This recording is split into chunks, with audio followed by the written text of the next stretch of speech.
Chapter 412. Wow, it's an official hereditary title? Then I'm a lord now too? Ha!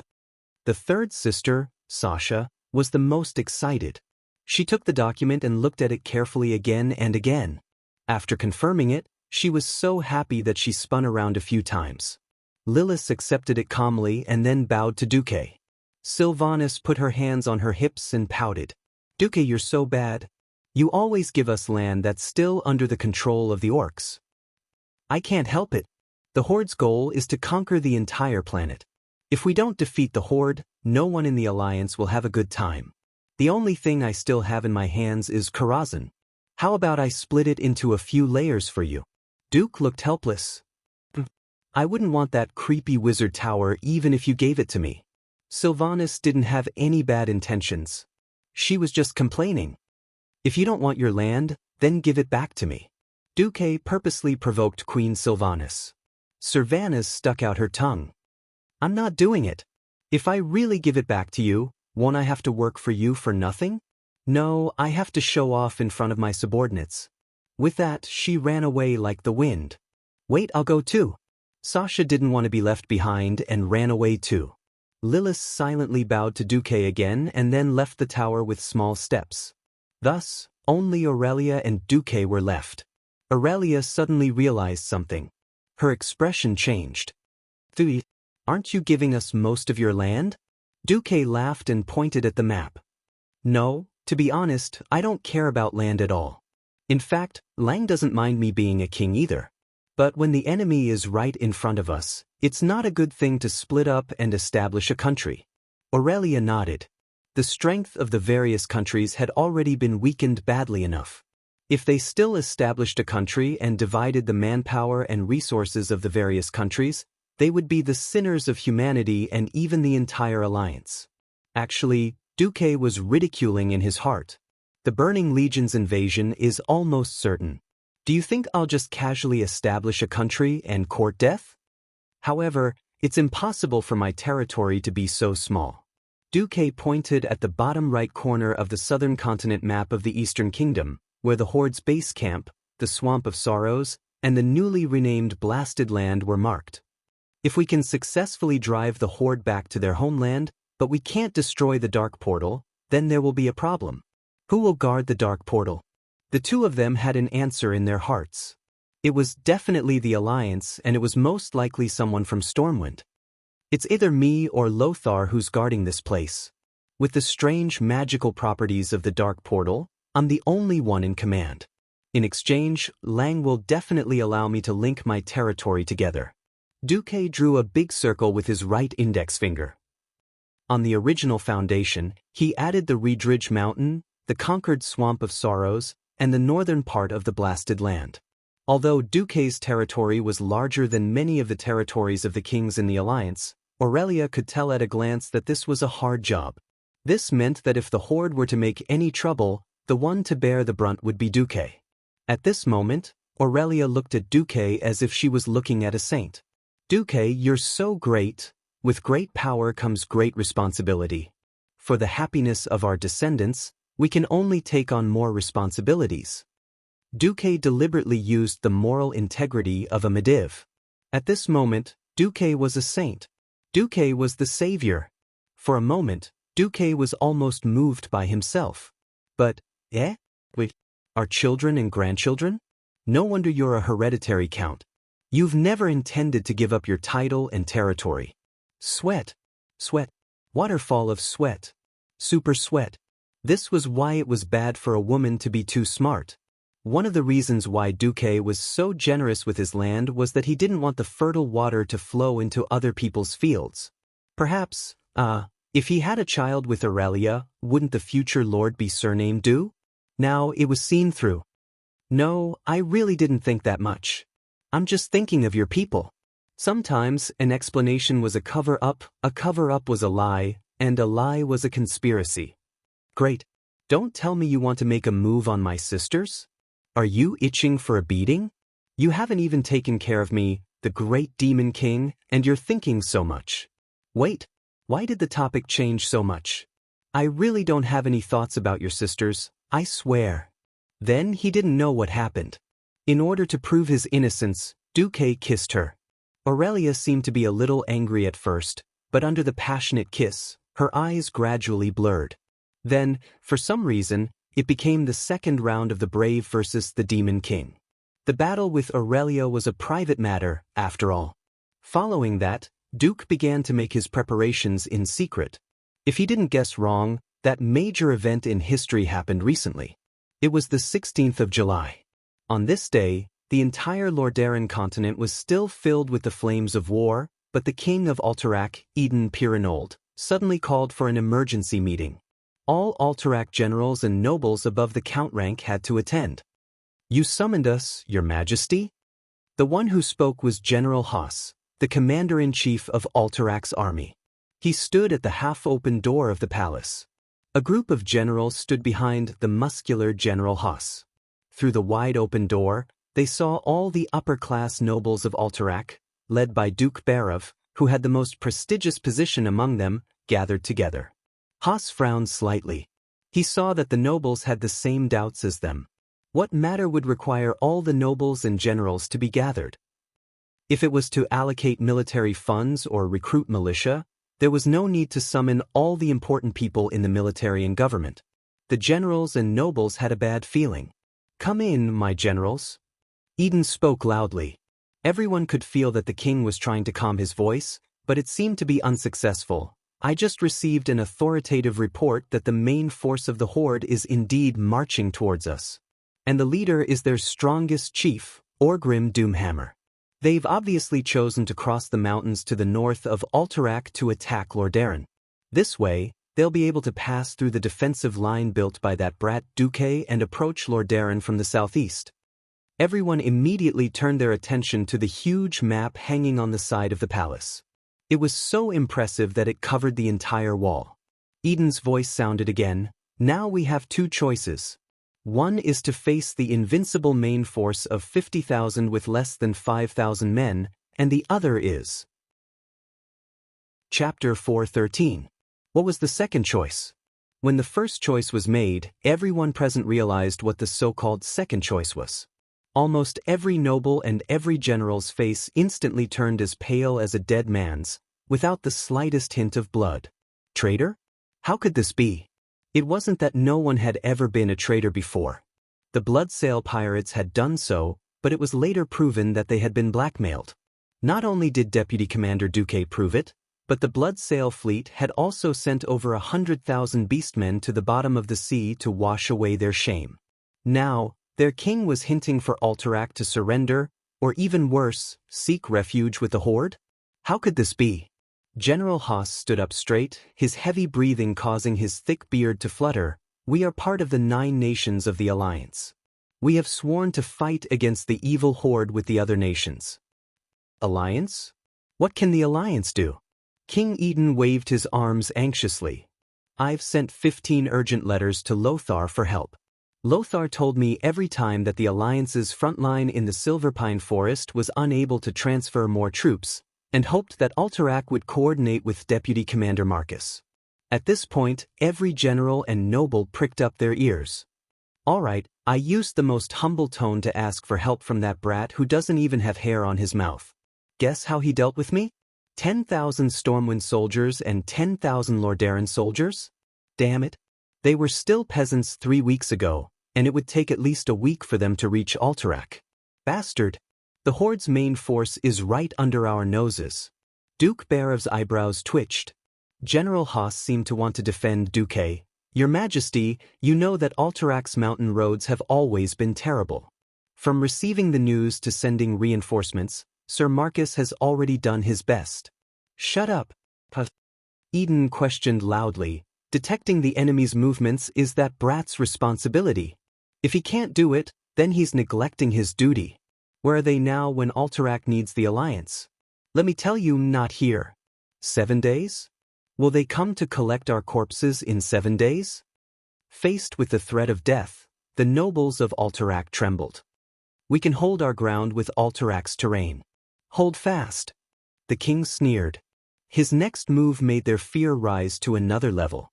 With a wave of his hand, A frozen orc specimen that had been dead for a long time was pushed in from the side door by the guards on a cart. Eden gave a vivid example of what all the noble beastmen looked like. My God. They're as tall as the trolls, but as sturdy as 2 trolls. Damn, look at his muscles, his sharp fangs. Will he eat people? When the 3 guards forcefully brought in a huge warhammer and threw it on the ground, the floor tiles were smashed to pieces. All the nobles' faces were drained of blood. Their eyes bulged as they stared at the cracks spreading on the floor tiles. The king's voice rang out again. Do you see that? My vassals. It takes 3 people to lift their warhammers, but these guys are swinging our shields effortlessly like children's toys. No one could stop them. 7 days? What a joke. 7 days is enough for them to kill us all 3 times over. They've already destroyed Stormwind City, half of Kuel Salis, and swept through the earthy highlands. If we don't do something, their next target will be Alterac.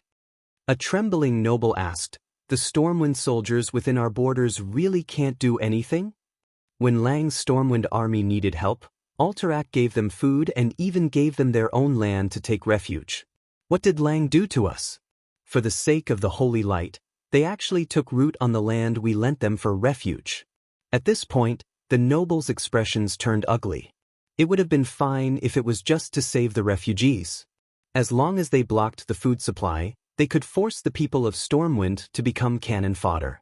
But now, they saved the refugees, but the refugees seemed to have taken over the land and refused to leave. Opening up land and building a city, making their camp stronger than the Broken Ridge Castle on Alterac Mountain. Wasn't this like saving a bandit, and the owner was chased out? We joined the alliance to obtain the power to protect our kingdom, but now that the horde is right under our noses, where is our precious alliance? They've already abandoned us, don't you understand? He knew that his voice was close to hysteria, and he tried to calm down. It's time for every kingdom to think for themselves. I have to think of Alterac's interests first. Any other king would have done the same. King Aiden's words made sense, and the nobles and generals were speechless for a moment. Alterac was the smallest of the 7 human kingdoms, with less than 10,000 soldiers. After losing a few regiments, Alterac was left with 5,000 soldiers and less than 100,000 citizens. They were no match for the horde's ferocious main force. My generals, my vassals, the situation has changed, Aiden reminded everyone. Aiden reminded everyone, noticing that he was sweating as well. Almost everyone noticed it too. We don't have many choices. For example, Alterac will no longer be a part of the alliance.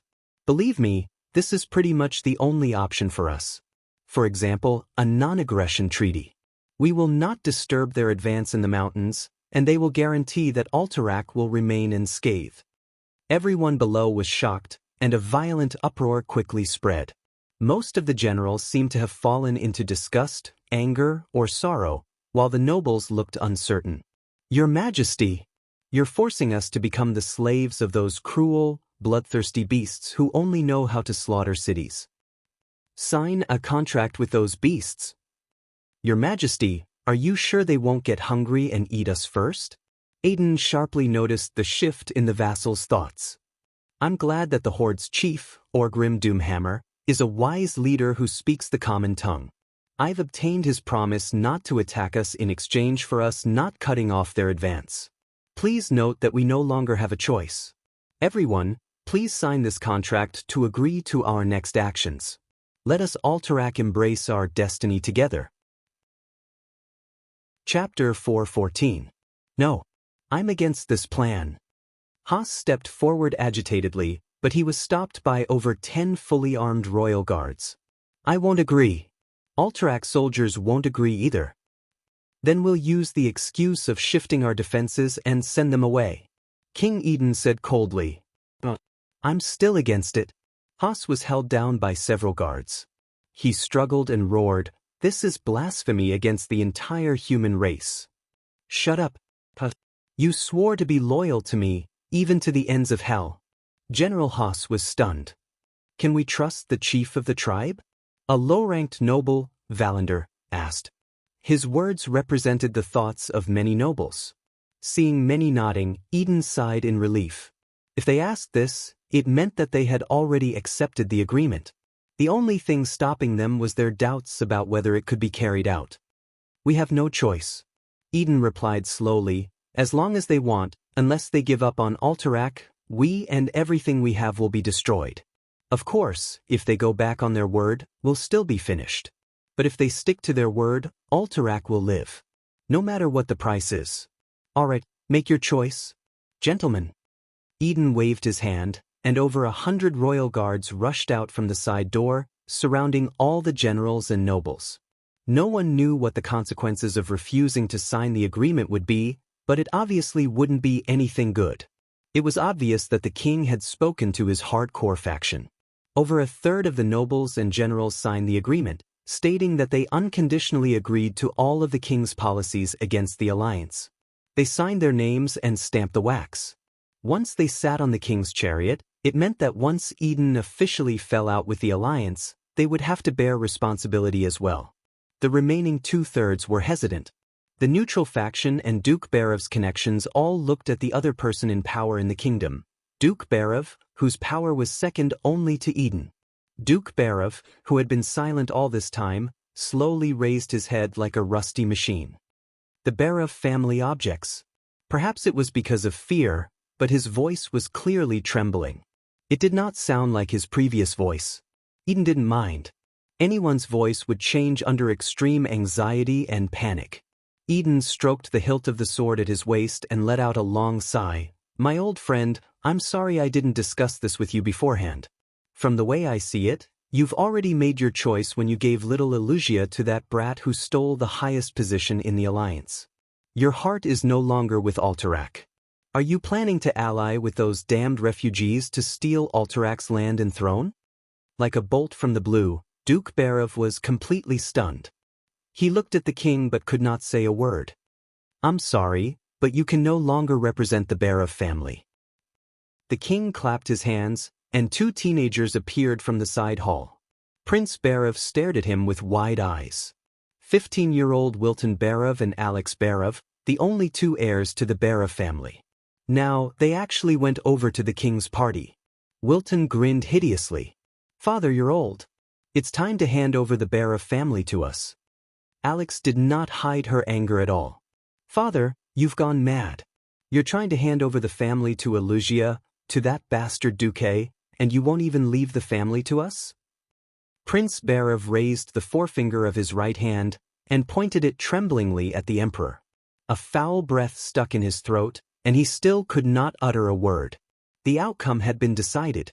Nobles were very particular about bloodlines. No matter how much Duke Barev struggled, he could not escape the shackles of his bloodline.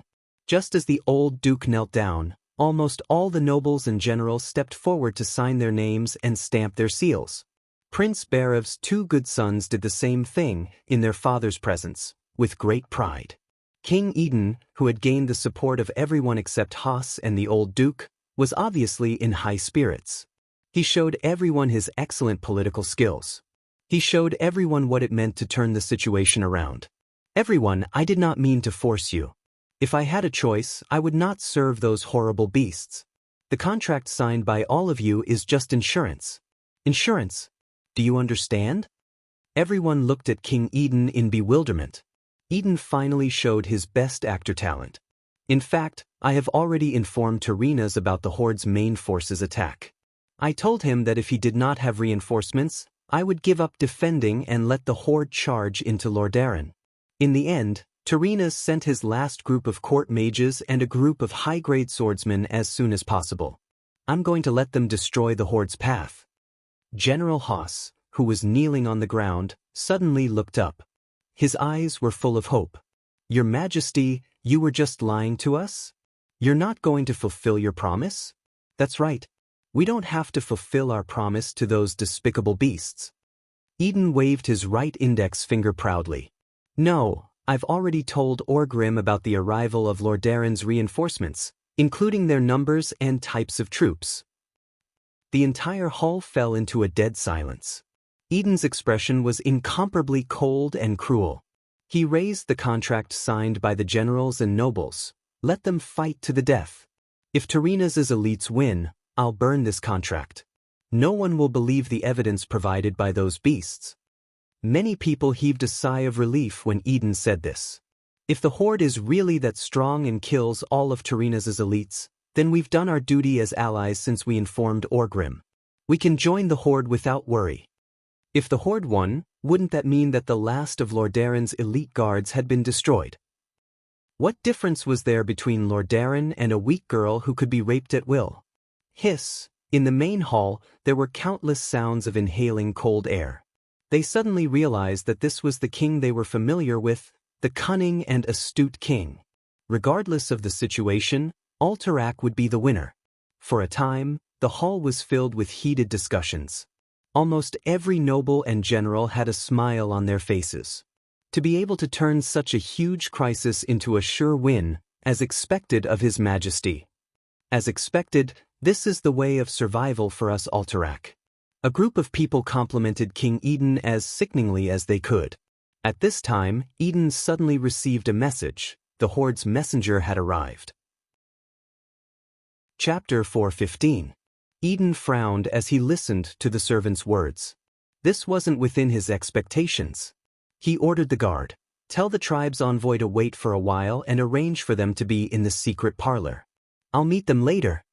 What the king didn't expect was that the moment he finished speaking, a voice that sounded like a human's voice came from the entrance of the hall. Didn't King Pirold decide to make Alterac the strongest member of the tribe?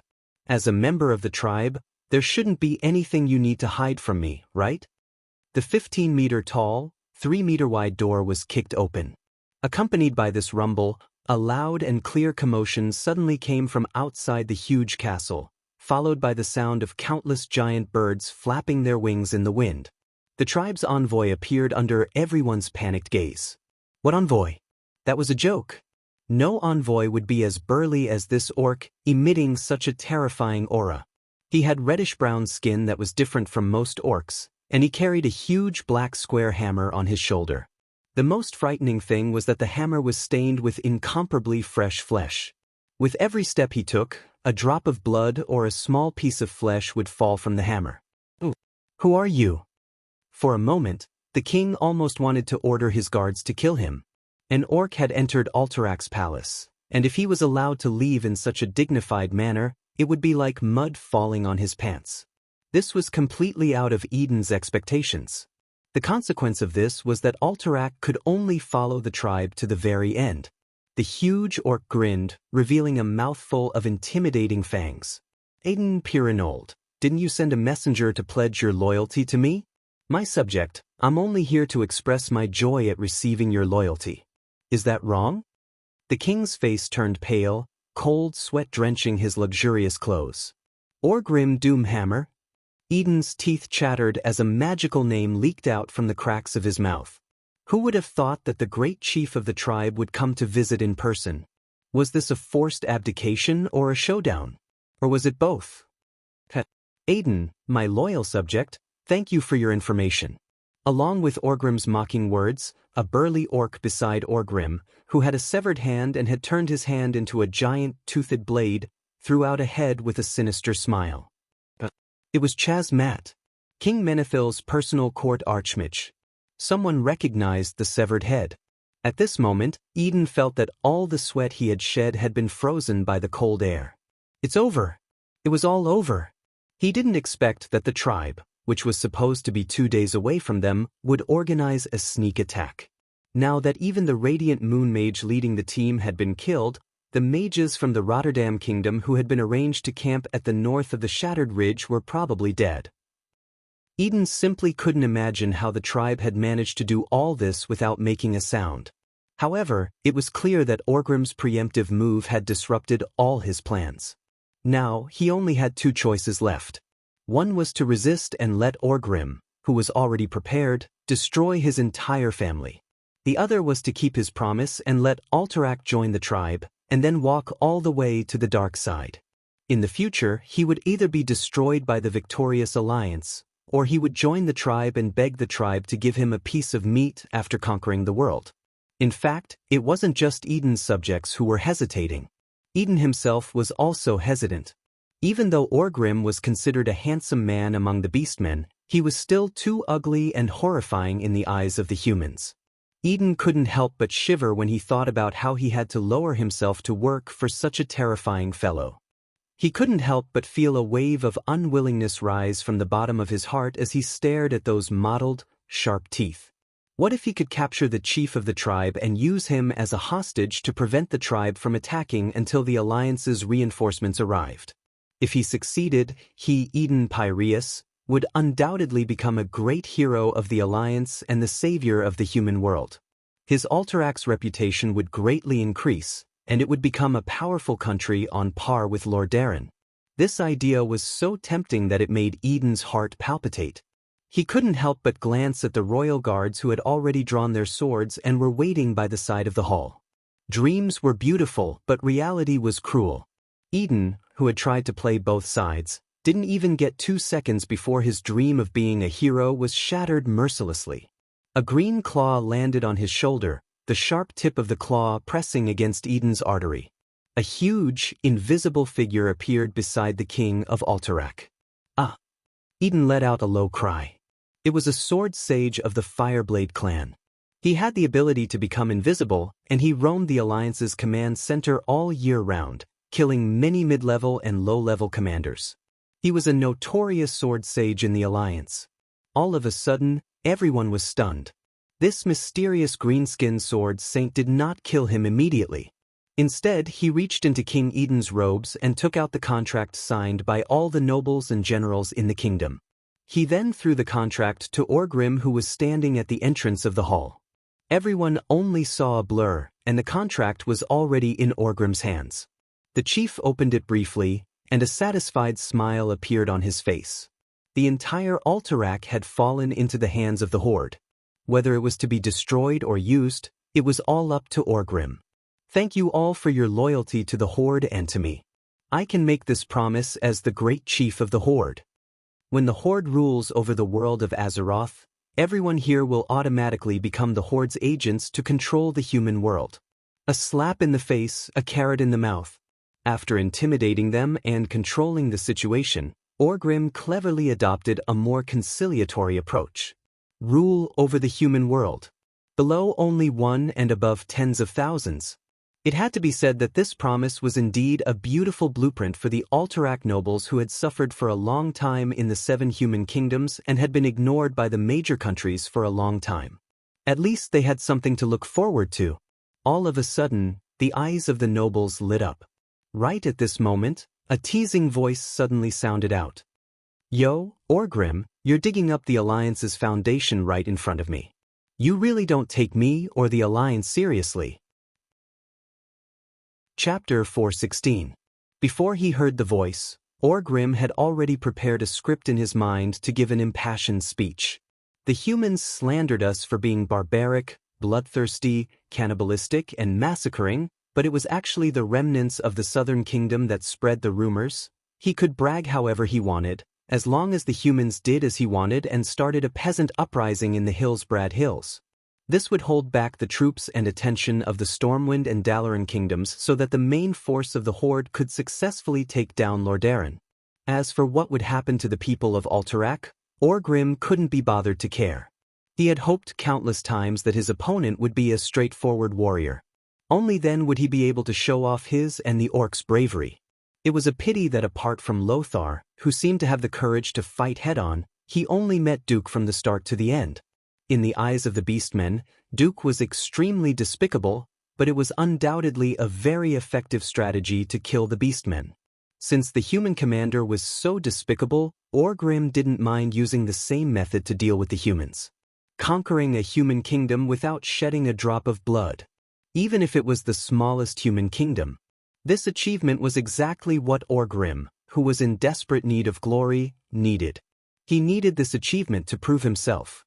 After all, the continuous defeats had tarnished his reputation.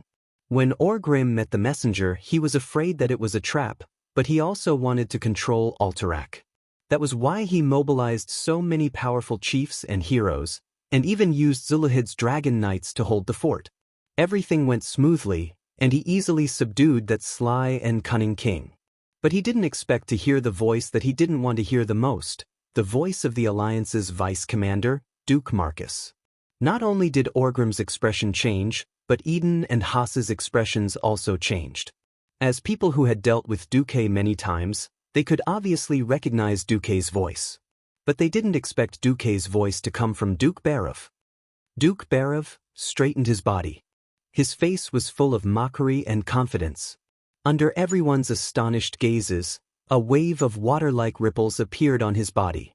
The slightly plump elderly figure quickly disappeared, revealing a robust young man dressed in a blue and white robe.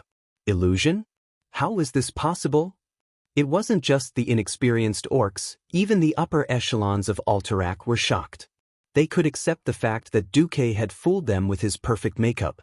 It wasn't that the nobles hadn't seen illusions before, but those crude and immobile illusions were worlds apart from Duque's lifelike illusions.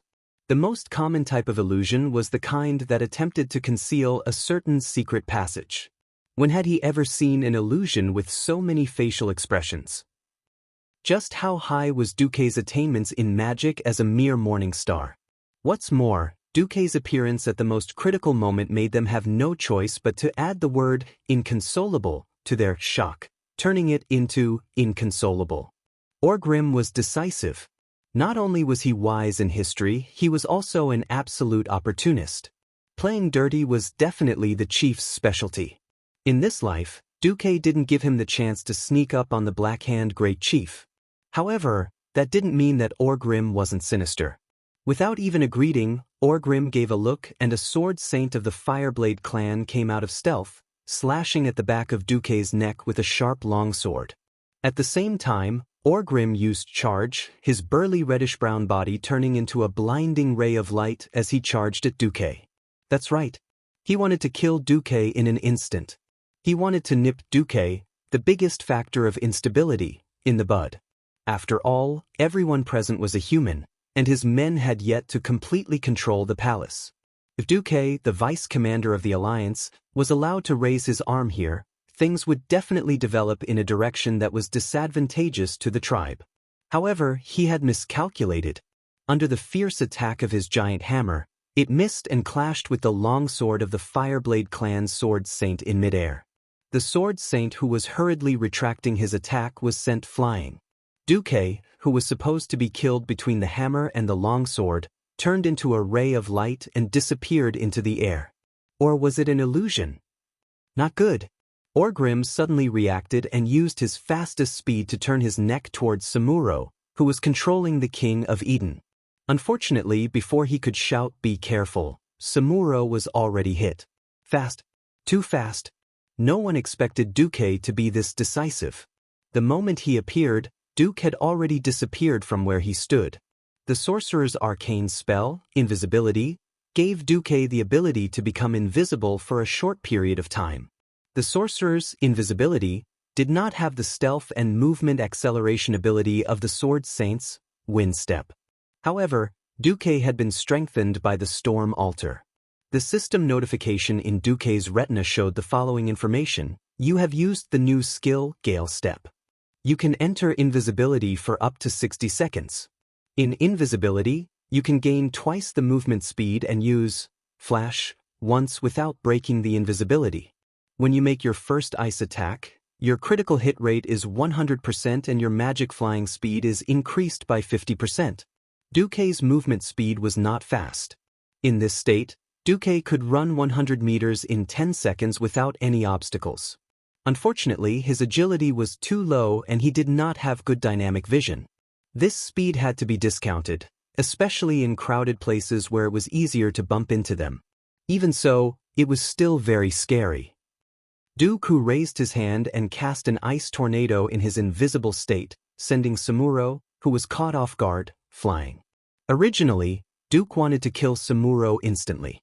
Unfortunately, a hero was a hero. Even when he was being ambushed, Samuro was still able to use the mirror image spell in a split second in the eyes of bystanders. The ice tornado, which was strengthened by ice shield and icicle, if both hit, with the sword saint's high attack and low defense, it would not be strange to kill him instantly. However, Samuro's mirror image spell prevented Duque's ice tornado from being fully effective. Even if it hit, it was only to the extent of hurting Samuro and sending him flying. Of course, at the last moment, Duque used an ice wall to block Samuro's slash towards the Eden King, scaring the Eden King half to death. In an instant, the situation reversed. It was Duque's turn to smile and put his hand on the Eden King's shoulder. "For the Alliance!" Duque shouted. Instantly, a group of killing gods charged in from the hall and the side door. Orgrim's expression changed. Chapter 417. In order to reclaim Alterac this time, Orgrim had put in a lot of effort. Other than Ghoul, Dan and Gujar, who were nowhere to be found, and Grum Hellhound, who was guarding the main camp in Silverpine Forest, who was unable to move, Orgrim had practically brought all of the tribe's most capable chiefs and heroes here through the Wyverns. The one commanding the Wyvern army in the sky was naturally Zulud. On Orgrim's left was the chief of the Shattered Palm clan, Kargath Bladefist. On the right was the chief of the Blood Ring clan, Kilrog Deadeye. Outside the hall was the chief of the Black Scar clan, Cashdrake, and a new hero, Rexer. Rexer was one of the greatest heroes of the tribe in the future. Rexer was the product of a union between an orc and an ogre. He grew up in the Mach Nathal clan of Draenor. Even though he was of mixed blood, his burly physique and amazing strength allowed him to shine during the Horde's invasion of Azeroth. This time, Orgrim had specially brought him here. Including Samuro, there were a total of 7 super killing gods from the tribe who could easily fight against 1,000 men on their own. Under normal circumstances, these 7 guys were enough to destroy the entire Alterac. Unfortunately, they had encountered Duque, who was also prepared to go all out. In the sky, Zulud suddenly discovered a large flock of griffins swooping down from the clouds. The Dragonmaw clan's dragon riders didn't even have time to react before they were smashed by a large number of storm hammers. It was true that dragons were the overlords of the sky, but they had a blind spot in their vision, and that was their backs. Without the coordination of the orc cavalrymen, the Crimson Dragons attacked the griffins on their own. This mistake caused the dragon riders' losses to increase dramatically. Cashdrake and Rexer, who were waiting outside the hall, thought that they only needed to deal with a few diehard Barov clan guards. The 2 of them and the dozen orc elites they brought with them made a grave mistake. After the illusions on the guards were removed, Chen Fan's eyes widened. They found that the guards opposite them were all their old enemies, the Silver Hand Knights. It was fine if the Silver Hand came, but more than half of the first-generation paladins were here. Uther, Sidon Dathrahan, Tyrion Fordring, Gavin Rad Doom, Bolvar for Dragon, most of these fellows had proven their bravery in the Silverpine Forest and other battlefields. After fighting for so long, all the weaklings would be eliminated in the first 3 battles. Most of the time, after fighting for so long, it would be discovered that the strongest ones were still the same few. Even if he didn't completely remember the other party's name, he would be able to recognize it as soon as he saw it. "It's that bastard again." And so on. Everyone in the Horde agreed that the first-generation Holy Knights were the strongest. If it was just the Silver Hand, the heroes of the Horde would not have such a headache. The most ridiculous thing was that the 4 Windrunner sisters had all come. Paladins were famous for being able to fight, tank, and consume energy. However, Paladins also had a well-known shortcoming: short legs. If the heroes of the Horde really wanted to run, the Paladins wouldn't be able to stop them. Well, now there was a group of ranger heroes who could run as fast as they could. Even if Kargath and Kilrog charged out, they still felt like they couldn't hold them off. In just a single exchange, several elite captains of the Horde with dozens of lives on their hands were shot to death by the Windrunner sisters. The Horde was at a great disadvantage against the heroes summoned by Duque, but it was a great advantage against the other humans. Especially the Alterac royal family's guards, they were completely dumbfounded. Before this, they had been clearly told by Eden that they were going to rely on the Horde. That was why the heroes and followers of the Horde were like fathers in their eyes. Who knew that the Horde would just kill them like pigs and dogs? Orgrim glanced at Duque, who was beside the throne, and sighed in his heart. "I've miscalculated. If Samuro was still controlling King Eden, then this would be the best time to force the Alterac people to rebel. But now it was Duque who had Eden's life in his hands. Eden was of course not an idiot. Duque had saved his life from Samuro's hands, but it wasn't just to save him. Did he really think that Duque was some *T saint? Whether he and his Alterac were willing or not, they were now sitting on the Alliance's chariot once again. Jump out of the chariot? Sure. Go and die now.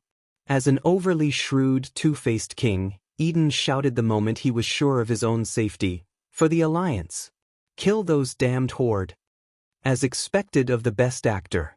Just a moment ago, he was saying, I love you, Daddy of the Horde, but now he was shouting, Grandpa Alliance is my real ancestor. He said it so smoothly, and his expression did not change, as if it was only right and proper. Even the most seasoned politician would be ashamed of himself. But he shouted in a dignified manner. Even when he saw Orgrim's infamous hammer of destruction smashing down on his head, and the huge black square mace rapidly expanding in his vision, he didn't change his words. Because King Eden had made his bet. It was true that Orgrim was powerful and could force Eden into a corner. But Duque was clearly superior. This kind of frightening method wasn't something a 16-year-old should be capable of. Eden couldn't turn back this time. He could only hope to keep Orgrim here and get a decent result. Then, he would think of a way to bribe Duque to make sure that no one in the Alliance would pursue him and Alterac. Duque appeared once again with Eden in a flash. In a flash of light, Eden was brought from his throne by Duque to the door of the side hall on the right. That was how agile a mage was when fighting a warrior. Duque smiled and waved at Orgrim. Then he raised his hand, and a 10-meter-tall, 2-meter-thick wall of ice separated the Orgrim tribe from the Alterac nobles. Hurry up and retreat. Duque's shout finally woke up the frightened nobles. These people who claimed to be nobles weren't as noble as the commoners thought they were. One by one, they fled in panic towards the side door where Duque was. With Duque blocking the tribe's way to the main hall, that was the only way out. Everyone fought to be the first to run in that direction. And then a storm began to rise. The Sword Saint's Blade Storm. Under Eden's frightened and wandering gaze, all of Alterac's upper nobles were cut to pieces by a beastman Sword Saint that had been hiding near the side door. Broken limbs, flying blood, minced flesh, the nobles who had once gathered under Eden's command and were viewed as his most important pillars had been completely wiped out in front of him. Chapter 418. The snow-capped mountains protected the snow-white shattered ridge. The cries of dragons and eagles clashed in the blue sky, the lightning and dragon's breath splitting the sky. Huge birds of prey and legendary dragons, which were rarely seen on normal days, fell from the sky like dumplings. The Alterac people hid in their houses, trembling and praying for misfortune to stay away. In truth, it was very difficult. From the moment the battle was set on Alterac Mountain, a lot of destruction was unavoidable. Perhaps Duque could have stopped all of this, but Duque chose to give up. Alterac King Eden's two-faced viper nature was right there. Even if Duque could save him once, he wouldn't be able to save him a second or a third time. Rather than letting Alterac Mountain become a ticking time bomb, it was better to clean it up in one go in the course of history that Duque was familiar with. The Crimson Dragon was like a bulldozer as it fell diagonally. Before the momentum of its high-speed fall had dissipated, the small houses were smashed into smithereens, leaving a wide black scar on the snow-white ground. Even when the Crimson Dragon crashed into the city walls of the shattered ridge, the momentum did not dissipate. The thick city wall finally acted as a gatekeeper. The giant dragon did not smash through the city wall. Instead, it rolled under the fierce impact and fell down the cliff in one breath. Red scales and broken limbs flew like bullets, sweeping away all the soldiers on top of the wall. The Alterac people below screamed in fear, feeling as if the world had collapsed. Other than a few people with good agility and balance, most people lost their footing and fell to the ground. In the Alterac capital city, many Beastman elites took the opportunity to fight in close combat, using their powerful arm strength to easily tear apart the royal family's guards who were caught in their punches and kicks. Amidst the chaotic screams, the guards watched in despair as a green shadow pressed down on them. They instinctively raised their shields to block the charge of a rhinoceros, But all of them failed. Every single one of them failed. Their arms and shoulders were crushed by the tremendous force that surpassed their limits. They screamed as they were grabbed by the elite orc warriors, their helmets, heads, and necks torn from their bodies. Blood covered the ground. When the complete battle formation collapsed, the shadow of death was right in front of the guards. Even though the number of Orgrim's guards was only a tenth of the Wang clan's guards, every single one of them seemed to be on drugs. They charged into the crowd and started a massacre. In low-level battles, Orgrim's men had the upper hand. In terms of top-notch strength, the Alliance had the advantage since they were scheming against each other. He was different from Lothar, who was in his 40s, burdened by military affairs, and whose strength had begun to decline. The title of the Alliance's god of war had fallen to Wuther. The strongest holy knight, who was at the peak of his life, was showing Orgrim how he made his name on the Silverpine Forest's western front. It was a beautiful strike supported by the powerful holy light. The golden holy light was like a god descending from the heavens. The golden holy light gathered at one point and smashed towards Orgrim's face. In this era, in the world of Azeroth and the Church of Holy Light, there were no more than 30 people who could condense holy light into a tangible hammer. Each of them had their own experiences, and to the ordinary warriors present, they were no less than living legends. If any of them were to be placed in the army, they would be a terrifying figure that could rival 1,000 men. As for Wuther, he was an existence that stood at the pinnacle of these peerless experts. When Wuther smashed his hammer, Duque didn't dare to take it, even if he had the ice barrier, which was known to have absolute defense. In the end, the so-called absolute defense was only relative. The ice barrier used the extremely dense ice element to forcefully remove all power outside of the ice. But what about the higher-level, more focused power of holy light? Even Duque, who had the title of God of Magic, didn't have the confidence to do so. However, Orgrim countered the attack with his own attack and managed to nullify it. His muscles bulged, and his inhuman strength was completely revealed at this moment. Orgrim was actually using his hammer to fight against his hammer. When the countless golden lines of holy light that cut through the dark shadows in the hall collided with the terrifying rising lava fire, the collision of the elements produced a huge explosive effect that dazzled everyone's eyes. Everyone only saw the golden and reddish-black flames explode like fireworks. It was as if two huge Persian chrysanthemums were fiercely colliding and grinding against each other. Countless petals scattered and withered, and then there was a deafening collision sound. After a full 3 seconds, the flames that flowed out from the two people finally disappeared. No one would have thought that Wuther, who looked like a human, could actually fight like a wild beast. Orgrim frowned. The situation was not good for the tribe. Other than him, it seemed that only Rexer could faintly suppress that holy knight called Gavin Rad. The others were either in a stalemate or were directly at a disadvantage. Kargath Bladefist seemed incomparably powerful, trading injury for injury with Sidon Dathrahan, but the problem was that he was a holy knight who had the ability to recover. If the fight continued and he really didn't run, the one who would die would definitely be Kargath. The Blackscar chief, Ka-God Derek, was even worse off. He was directly suppressed by Tyrion Fordring, and could not even trade injuries for much. On the other hand, Kilrog Deadeye was evenly matched with the two female elven rangers. Kilrog was suppressing one of the rangers in close combat, but he was constantly annoyed by the ranger's shooting. If his blind eye couldn't provide him with a short period of foresight, then Kilrog might have already knelt down. Samuro wanted to chase after Duque, but he was held back by a female elven ranger. The problem was that the Alliance still had many high-end forces. Bolvar was on a killing spree.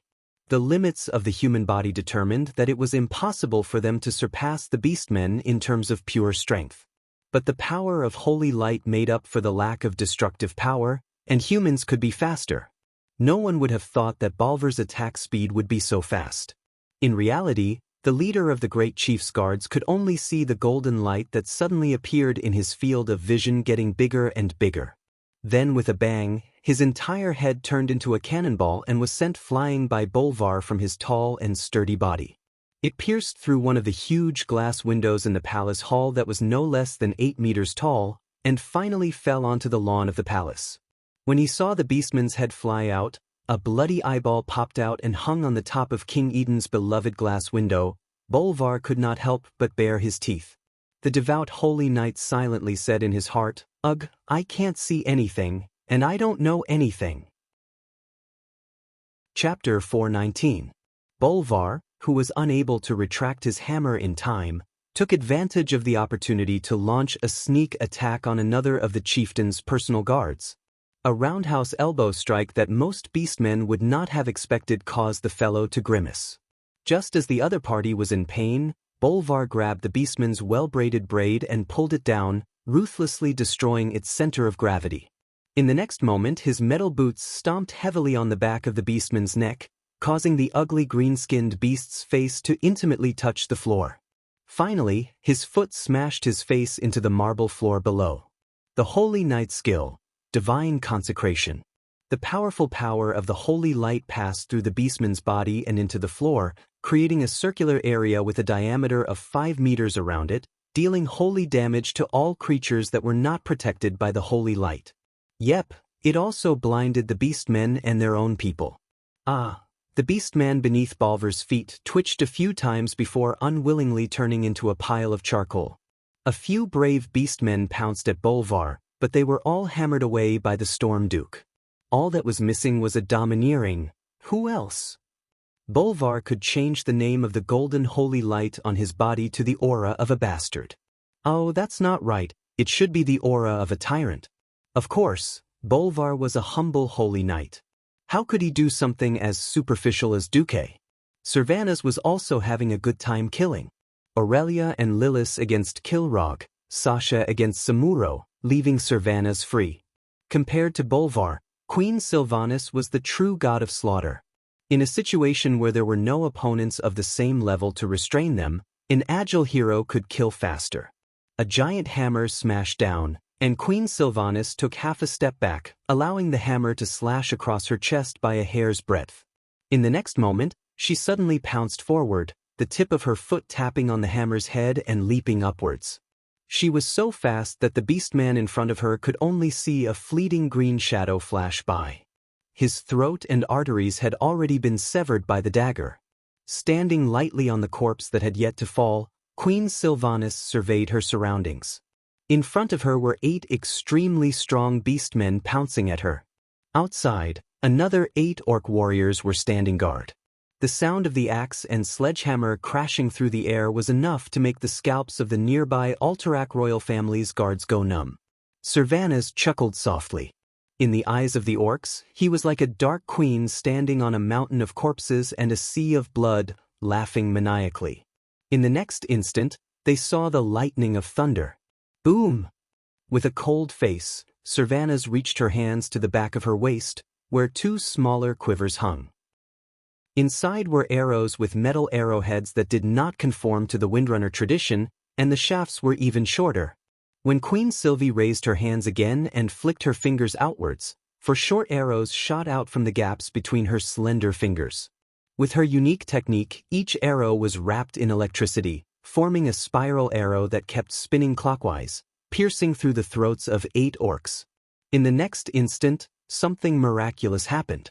Under the mysterious attraction of the lightning, all the short arrows flew to the bowstring that Queen Sylvanas had pulled back in midair.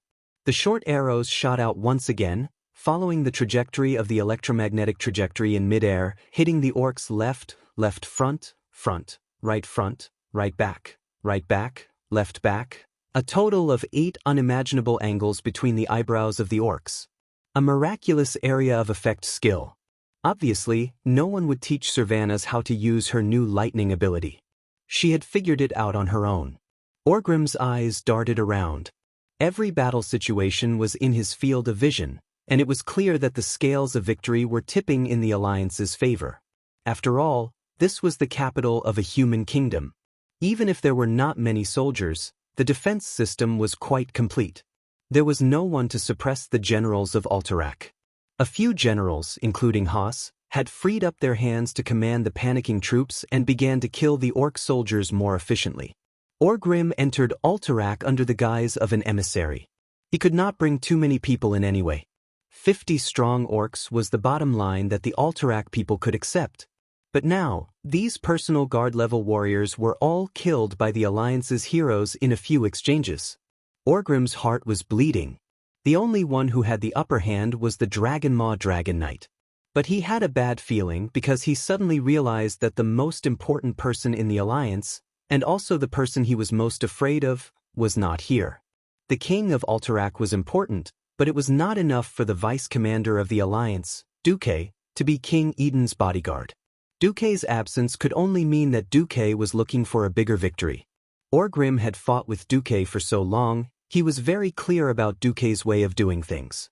In the world of Azeroth, most kings, commanders, and generals had a clear and distinct sense of home. They would subconsciously defend their important cities or resource points. Duque's way of fighting was completely different from these people. Duque did not care about the gains and losses of a city or land. He cared more about killing and injuring the Horde. His goal was to wipe out the Horde. At the start, even Orgrim himself did not realize it, much less the previous chief. But slowly, Orgrim realized that the Horde's wounded were much less than he had imagined. Of course, the orcs were brave and fierce. More importantly, the orcs had good physiques. As long as they were not crippled, the orcs could survive for a week or two, and with enough food, they would recover. But the number of wounded was too little. The young orcs would become veterans even if they were injured. After a few battles, the veterans would naturally become elites. Duque's tactic of killing one person rather than 10 caused a gap in the growth of the Horde's warriors. The Horde could not train their soldiers, and they died quickly. Naturally, the number of elites decreased. On the other hand, for some reason, large numbers of cowardly farmers, who used to be able to fight 100 Horde warriors, became elite soldiers. Ever since the start of the war, the exchange rate between the orcs and the humans had been decreasing. Orgrim shuddered at the thought of this. Duke Marcus, what are you eyeing on this Horde? Orgrim could not think of an answer, but he could see that the Horde was no longer in a good position. Retreat! Orgrim roared. The heroes of the Horde immediately thought of ways to escape from the battle. Orgrim's order to retreat was slightly late. After Duque had placed King Eden in the basement and was protected by a squadron of royal guards and 2 court mages, Duque arrived at the top of the castle. He saw an unexpected person. Elucia, what are you doing here? Duque was shocked.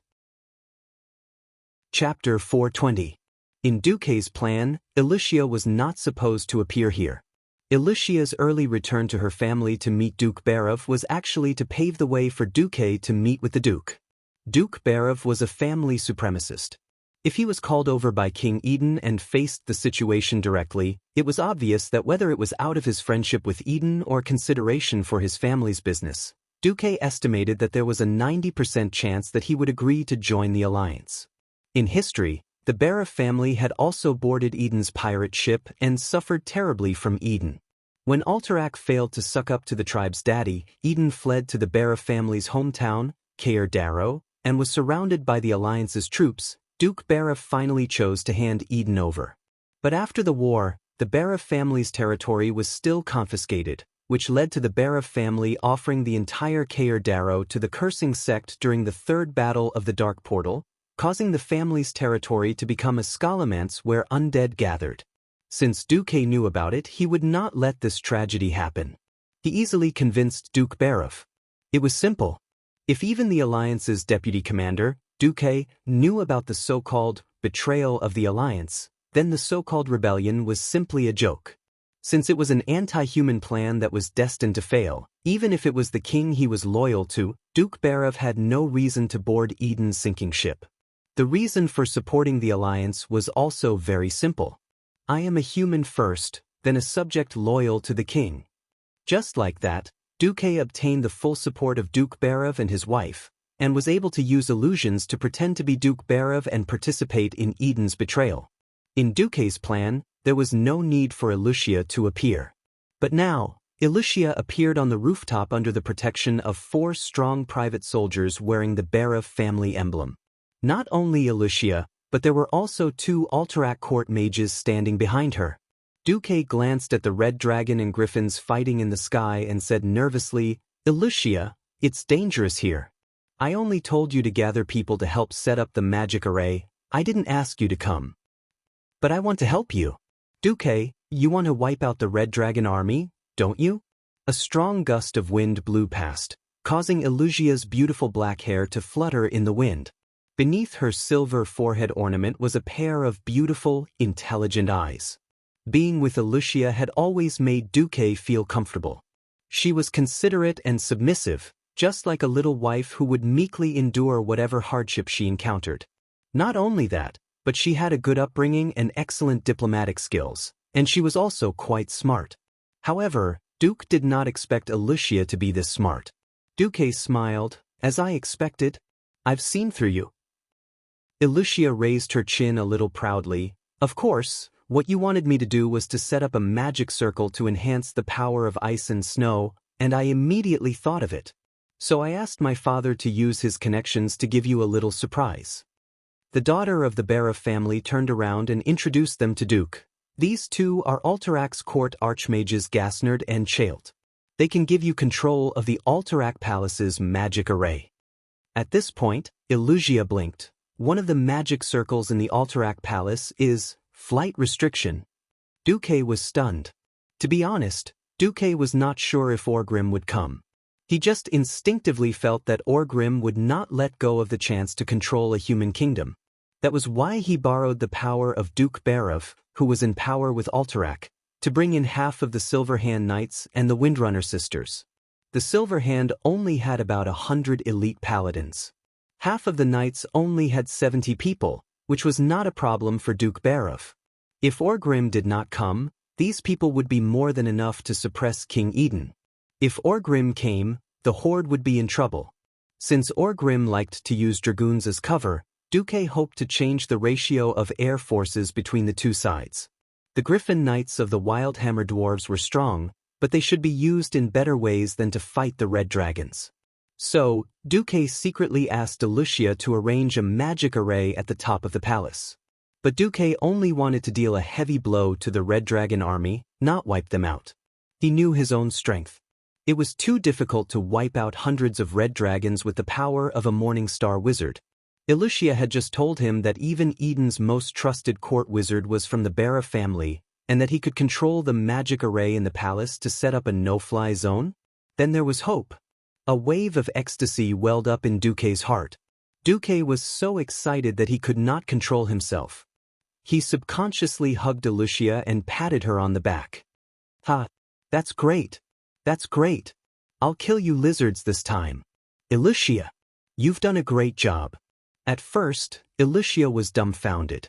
She had never thought that Duque would be so happy that he hugged her. The next moment, a faint blush appeared on her elegant face. She said lightly, "Ugh, as long as you're happy, Duque." "Of course I'm happy. All right, it's dangerous here.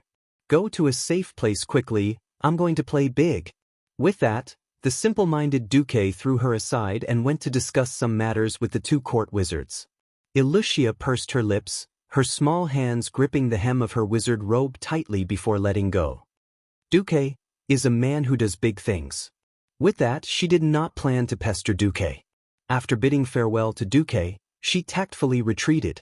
A few minutes after Duque sent a magical message, Kudrin, who was fighting in the sky, finally received Duque's message. "What? Are you kidding?" "Of course I'm not kidding. Please, you're playing with fire with the lives of all the Wildhammer Griffin Knights and Griffins in the Eagle Nest Mountain." Kudrin almost cursed out loud, losing speed and altitude in an aerial battle. "That's suicide. And falling from this height won't kill those lizards." "Who told you that I want to fight a simple aerial battle? I don't agree. Unless you have a better reason to convince me." As he spoke, Kudrin controlled Scarlet to make a maneuver that was similar to Engerman's spin. While Scarlet was spinning, Kudrin used Stormhammer to send an orc flying into the air. "All right, I've told you, my trump card is..." Upon hearing that name, Kudrin's body trembled. "All right, you've convinced me." Chapter 421. Compared to the one-sided battle in the palace, the battle in the sky had reached its climax. Apart from Kudrin's initial ambush that successfully killed a group of red dragons, the rest were all bloody battles. The sky was filled with wild hammer dwarf griffin knights and red dragon knights. A few human griffin knights were only joining in the fray, surrounding and attacking the injured red dragons. Overall, it was still disadvantageous for the alliance. It was mainly due to the individual differences. Griffins were strong, but that was only in the eyes of humans and beastmen. When facing the red dragons, the griffins were suppressed in almost every aspect: speed, strength, defense, and vitality. Only in terms of agility were the griffins slightly superior. Kudrin had been trying to make up for his lack of combat power with tactics, such as sending one griffin to lure the red dragons while the other two griffins attacked from the back, killing the dragon roar orcs first before dealing with the red dragons. Unfortunately, the overall situation was still precarious. However, with good coordination and cover, the injured griffins quickly retreated and managed to maintain the situation. Kudrin did not know how to win, and most of the wild hammer dwarves were only relying on their vitality to support themselves. Originally, Kudrin was not optimistic about Duque's plan, but since Duque had invited that person, he decided to trust him for the time being. "Duque, you bastard! If you join the Wild Hammer Griffin Legion and perish here today, I will find you and beat you to death even if you hide in the depths of hell. Don't worry. Stay calm," Duque said in a magical message. "Damn it, I must be crazy." While muttering to himself, Kudrin kept his storm warhammer and held the reins with one hand while blowing the horn with the other. Asterisk woo, woo, woo. Asterisk the distant and heroic sound of the horn attracted the attention of all the wild hammer dwarves. At this moment, the sun suddenly broke through the thick layers of clouds. As if responding to the call of the Wild Hammer King, the white wings of countless griffins shone with golden radiance under the sunlight. They quickly got rid of their opponents and began to gather at the center of the battlefield. But every Wild Hammer dwarf was dumbfounded. The next sound of the horn was, "Landing?" A short inquiry was sent to Kudrin. The reply was still, "Land." The Wild Hammer dwarves were dumbfounded. If they landed now, wouldn't their backs be exposed to the red dragon? And it was so dense. If the red dragon came over and used its dragon breath, that would really be... Oh, even if our king wants to roast our griffin friends, there's no need to do that, right? The Wild Hammer dwarves almost burst into tears. However, there was no other way. Sensing the gathering of the griffins, the red dragons had automatically ascended to a higher altitude. Then, they all descended to a lower altitude and began diving down towards the griffins. "Descend. If you don't want to die, come down to the lawn of the palace." Kudrin ordered the herald beside him to repeatedly sound the horn, while he waved his arms fiercely, ordering his men to land. "Whatever. If I die, I die." The Wild Hammer dwarves gnashed their teeth and cursed Kudrin. They cursed the ancestors of the bastard who came up with this idea and ordered the griffins to descend at high speed. Above their heads, the huge Red Dragon Legion had also finished assembling.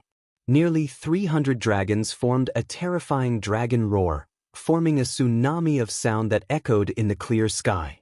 The dwarves turned their heads and saw the scene that covered the sky.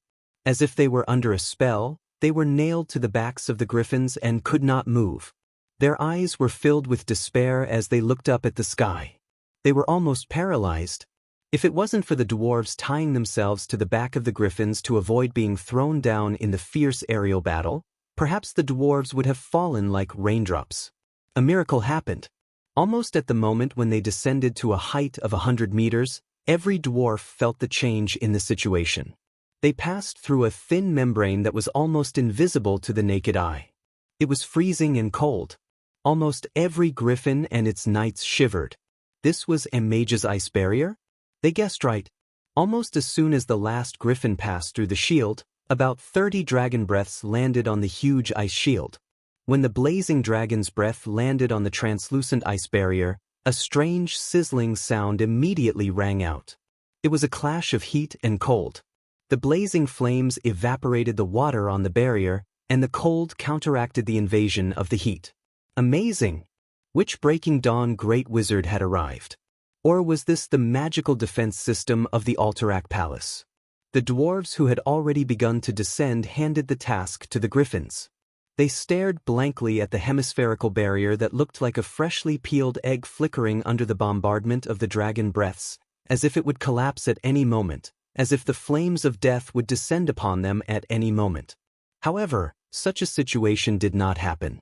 It did not even deform. It only felt that the ice shards floating on the barrier were becoming denser. At this time, more than one Wildhammer dwarf saw Duque standing at the highest point of the castle where the palace was located. The deputy commander of the Alliance, the young man who had always been nicknamed the Miracle Man, was like a god descending to earth at this moment. Dozens of huge snowflakes were circling around him. Each hexagonal snowflake was as big as a basin, and they were circling around him in a specific trajectory. "Thank you for your support, Kudrin. Leave the rest to me, Duque." Duque shouted in an extremely pretentious manner.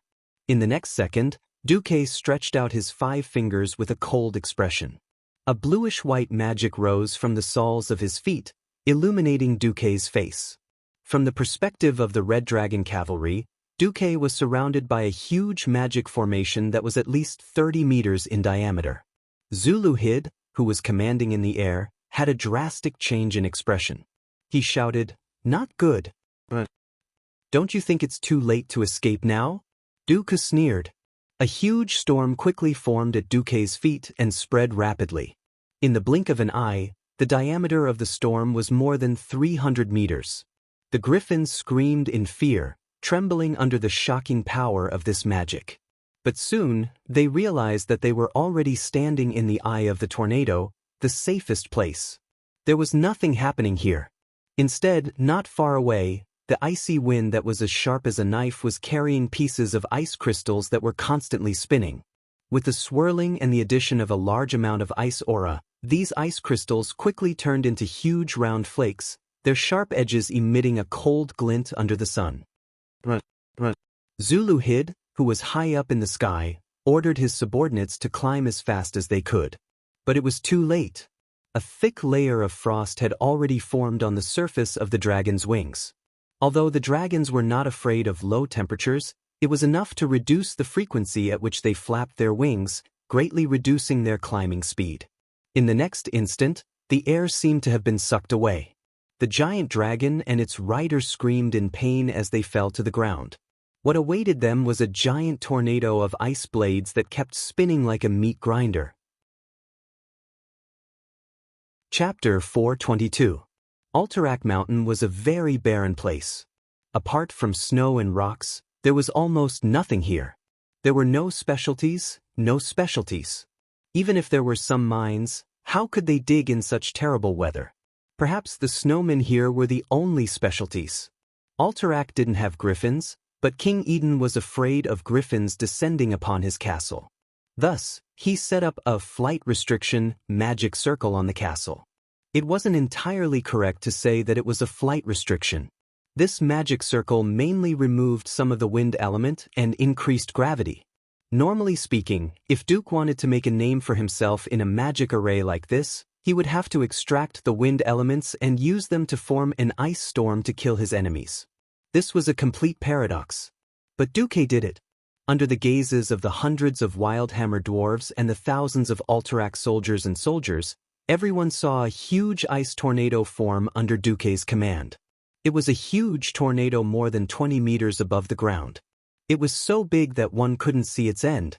It wrapped around the towering mountains surrounding Alterac City in all 4 directions. The scenery in the distance was already blurry.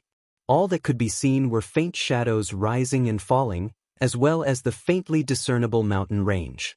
Apart from the contours of the world, all the landscape was destroyed by the huge spinning ice chunks. The giant dragon falling from the sky let out a powerful roar, but the roar that was full of vigor had long since been drowned out by the howling of the wind, turning into a muffled groan. The giant dragon was sucked into the tornado, its scarlet body quickly blurring and turning into a dark shadow. Just looking at the high-speed spinning made one dizzy, not to mention the terror of being caught in it. Bam! A huge bloody figure was embedded into the mountain to the north of Alterac City. Everyone focused and realized that it was the corpse of a young red dragon with almost all its scales peeled off. Its flesh was a bloody mess, and its body was covered in ice. Bam! There was another explosion, and a smaller red dragon fell to the ground a little outside the city wall. After falling to the ground, it also lost all sound and movement. Just like that, the red dragons that had landed with great momentum died tragically one after another in the outskirts of the city. No one dared to make a sound. They looked in awe at Duque, who was casting the spell at the top of King City. From time to time, he would look at the huge tornado with a diameter of several kilometers. It looked like the storm was boundless. It was like a black hole that swallowed everything, pulling in everything in the sky and stirring it up. Alterac City was like a garbage dump below, but it was also like an isolated island in the middle of a storm.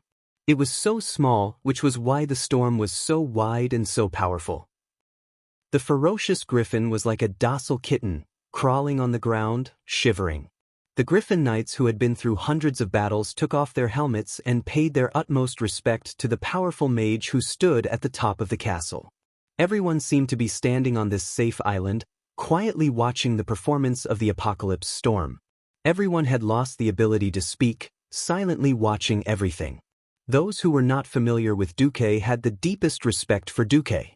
Those who were familiar with Duque were puzzled. Wasn't Duque just a morning star wizard? Even if he had the support of a magic formation, could he do something so ridiculous? In fact, Lucia, who was one floor down from the top floor, smiled wryly at the pair of clowns in front of her. Duque, you bastard, are you done yet? This old man can't hold on much longer. At the bottom of the staircase beside Duque's feet, an old man with a white beard and a white beard, dressed in magnificent epic equipment that blinded all wizards, was cursing loudly.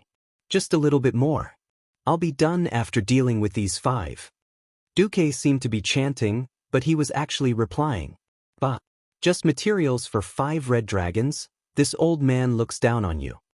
The white-bearded old wizard continued to curse, but at least he had some humanity and did not stop immediately. However, the light of the magic circuits that appeared on his body was gradually dimming. Tisk, it's not that I'm the scapegoat, but when you see the materials for a red dragon, a dog, pouncing on it like it's biting a bone.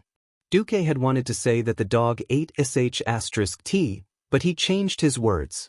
Bastard! You still dare to anger me? Do you believe that I won't take a few more and leave? The white-haired old man continued to curse. Do you believe that when Alexstrasza comes after me in the future, I'll give you up first? I'll kill you first. All right, come. Duque smiled evilly, looking like a dead pig that was not afraid of boiling water. The old man did not utter a word. Lucia could not help but let out its oof. Oof. The two of them ignored each other. Who was this old man? Naturally, he was the Dalajan's greatest, most powerful, and most magnificent chairman, Antonidas. After gaining control of the magic formation, the first thing that Duque thought about was how to maximize the results of the battle. Since he wanted to keep the entire Red Dragon Legion here, he alone could not do it. So he used a magic message and dragged Antonidas into the water. Dragons were fierce, but every part of a dragon's body was a treasure. Dragon scales could be made into armor, dragon tendons could be made into powerful siege weapons, dragon skin could be made into magic materials, dragon blood could be made into magic potions. The problem was that not many people in this world dared to slay dragons. That was because the dragon race was a clan, a nest. When the young were killed, the big ones came, and when the big ones were killed, the old ones came. The older they were, the more powerful they were. This was especially true for a large family like the Red Dragons, which had thousands of members. If the Red Dragons went all out, they had the power to flatten a country. So most adventurers and mages could only stare at the treasures the dragons had on them. For thousands of years, they had been waiting for a traitor to appear in the Dragon Clan. Well, actually, there were a few traitors, such as the Black Dragon Clan. However, the Black Dragon Clan was extremely arrogant, and they appeared and disappeared mysteriously. Who could catch them? This time, Duque directly proposed to Antonidas that he would slay a large number of dragons in his own name and split the profits with Antonidas. Antonidas could not refuse this temptation at all. Rumor had it that the Red Dragon Queen was being controlled, causing the Red Dragons to join the horde against the alliance. Who knew if Alexstrasza would come after him after she got out of trouble? Now that Duque had sworn that he would take care of the Red Dragon Queen, Antonidas's thoughts became active. In the end, he could not resist the temptation and was dragged down by Duque. The world only saw Duque's arrogance and dominance. Who would know that Antonidas, one of the only 2 Breaking Dawn mages in the world, was at Duque's feet helping him? Moreover, even their magic circuits were the same version. Chapter 423. The advantage of being a transmigrator was on full display at this moment. Knowing that Eden wasn't kind, Duque was able to stop the situation from worsening and turn defeat into victory. Knowing Alexstrasza's true situation, Duque wasn't afraid of the Red Dragon Queen's revenge. Having so many of the dragon race's descendants killed was a very sad thing. But being controlled by Demon's soul for a lifetime, being tortured by the crippled beastman Necros every day without being able to resist, and having to send the Red Dragons to their deaths, this was the true tragedy. As long as Duque broke Demon Soul's control over Alexstrasza, the Red Dragon Queen wouldn't be able to thank him enough. Why would she vent her anger on him for slaughtering her descendants? Thus, Antonidas's fear was completely unfounded. Because of an unlikely event, he felt that he owed Duque a huge favor. Antonidas was also a model of taking advantage of others. Oh, that wasn't entirely true. At the very least, the Red Dragon's scales and skin had earned him quite a bit. Of course, this didn't stop Duque from showing off. At the edge of Alterac City, Horde Chief Orgrim and his old comrades watched this scene in shock. Duke, who was standing on top of the city, was like a god, waving his arms, summoning gales and blades of ice, wantonly splitting the sky, causing the giant dragons in the sky to scream and fall to the mortal world. Not a single dragon could escape the terrifying storm. Not a single dragon had the ability to pass through the storm and give Duque the slightest blow. These overlords of the sky that usually soared in the sky were now no better than pigs in a slaughterhouse, being slaughtered one-sidedly. Orgrim guessed that this was the work of the humans' magic arrays. As a warrior, his knowledge of mysticism was still lacking. However, that sense of crisis and that sense of urgency made Orgrim's mind frantically ring the alarm bells. Seeing the battered and exhausted Zulucid flying over on his last dragon, Orgrim couldn't help but roar, "Is there any news of Ghoul, Dan? The tribe needs his evil power right now." Zulud gritted his teeth and lowered his head. "I've already sent a messenger, but there's no reply." "Then send more messengers. 2 riders to a group, 3 riders to a group. If that doesn't work, then you can go yourself." Orgrim was fuming. He was a little confused. Could it be that every capital city in this world had such a powerful magic defense system? Stormwind City burned down 100,000 orcs. As soon as Kuel Salis entered the country, he had to rely on Ghoul, Dan to break through the magic defense system. Even Alterac, the weakest of the 7 human kingdoms, had a magic formation that could annihilate hundreds of dragons. Wouldn't the magic defense of Lordaeron, the strongest human kingdom, be? Orgrim didn't dare to imagine it. Even after sending Zulu Hid away, Orgrim was still in a bad mood. He could not help but mutter, "Does every kingdom have this many defensive magic circles?" "That doesn't seem to be the case, Great Chief." A voice that Orgrim didn't recognize sounded. The Great Chief turned around and saw an unfamiliar face. It was a sword saint of the Fireblade clan. This young sword saint seemed to be here to report on a mission. The only thing that Orgrim was curious about was that the sword saint was carrying a human in each hand. Sensing the Great Chief's suspicious gaze, the sword saint immediately explained in the orc language, "Just now, I used Blade Storm to kill a lot of human nobles, but these 2 young humans with the Duke's insignia have magical defensive devices on their bodies and escaped death. I think they are very important human nobles." Able to block a sword saint's blade storm? There weren't many of such devices, and even if there were, they were very expensive. Orgrim remembered that Samuro had said that he almost killed the king of Stormwind, and that the king did not have such anti-weapon devices. Most beastmen were uncouth, and only a few great chief were willing to learn the common language and human knowledge. However, the Fireblade Sword Saint, who was the strongest assassin and scout of the beastmen, was definitely an exception. Mastering the enemy's language and knowing who was the most valuable target was definitely a necessary lesson for an assassin. Orgrim didn't care about the others, but before he used the spell, he had carefully told the Sword Saints about Alterax's noble insignia. Just like the Sword Saint, Orgrim could tell just by looking at the badges of these two young humans. Bearer family? Two dukes? Brand new duke insignia? Let's get back to what you were talking about, Sword Saint. As Orgrim spoke in orc language, he flashed a sinister smile at the two young humans who were panicking.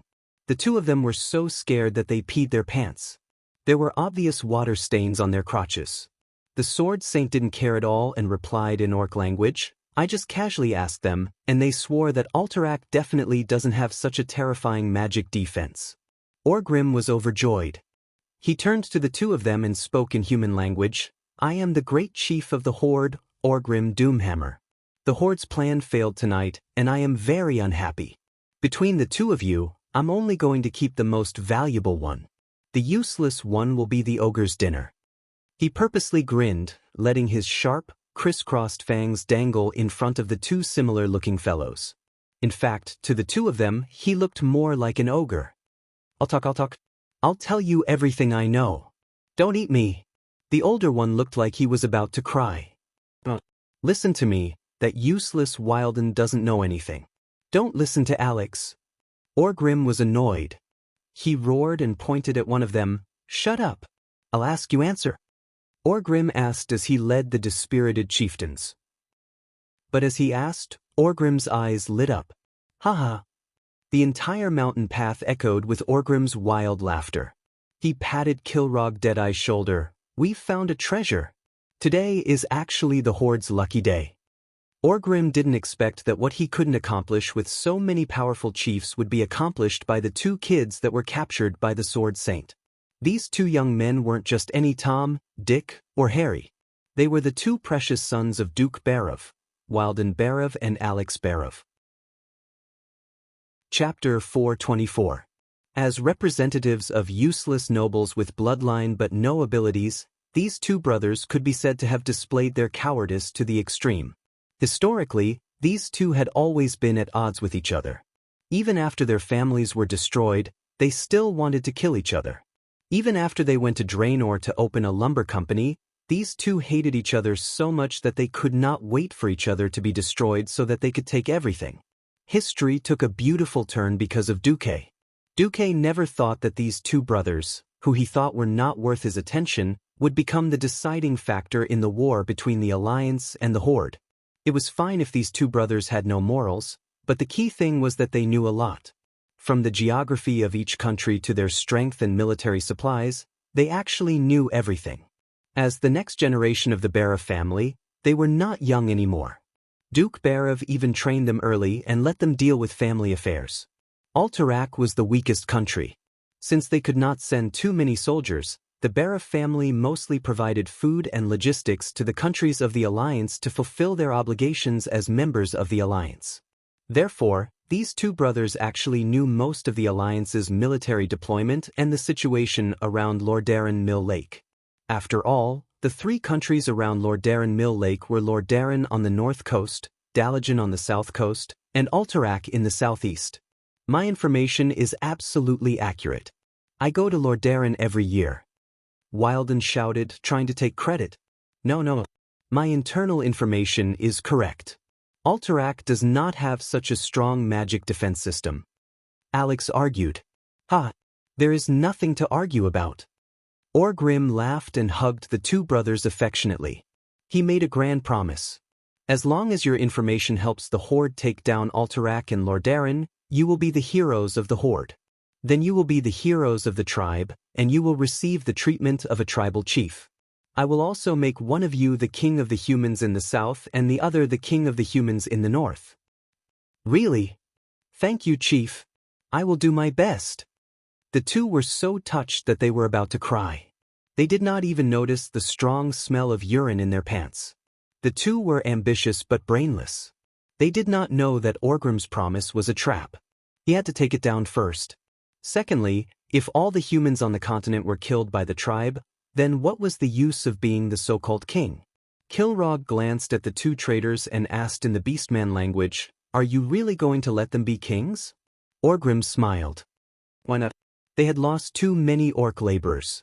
Someone has to make up for it. After the situation in Alterac calmed down, King Eden walked out of the basement under the protection of his guards. The tragic scene in front of him made him want to cry, but no tears came out. All dead. The hardcore nobles who supported him had all been turned into minced meat. Eden vomited at a glance. In his eyes, the incomparably beautiful and holy royal city was now in a state of devastation. There were destroyed houses everywhere, and the corpses of dragons and griffins that had fallen to the ground. When the orc chieftain broke out of the encirclement, there were only less than 10 of them, but they were chased and intercepted by half of the Silver Hand Knights, for elven rangers, and over 1,000 soldiers. Eden could not imagine how Orgrim would deal with him and his kingdom. Just the thought of Orgrim's ferocious fangs made Eden's legs tremble. Unfortunately, he could not turn back.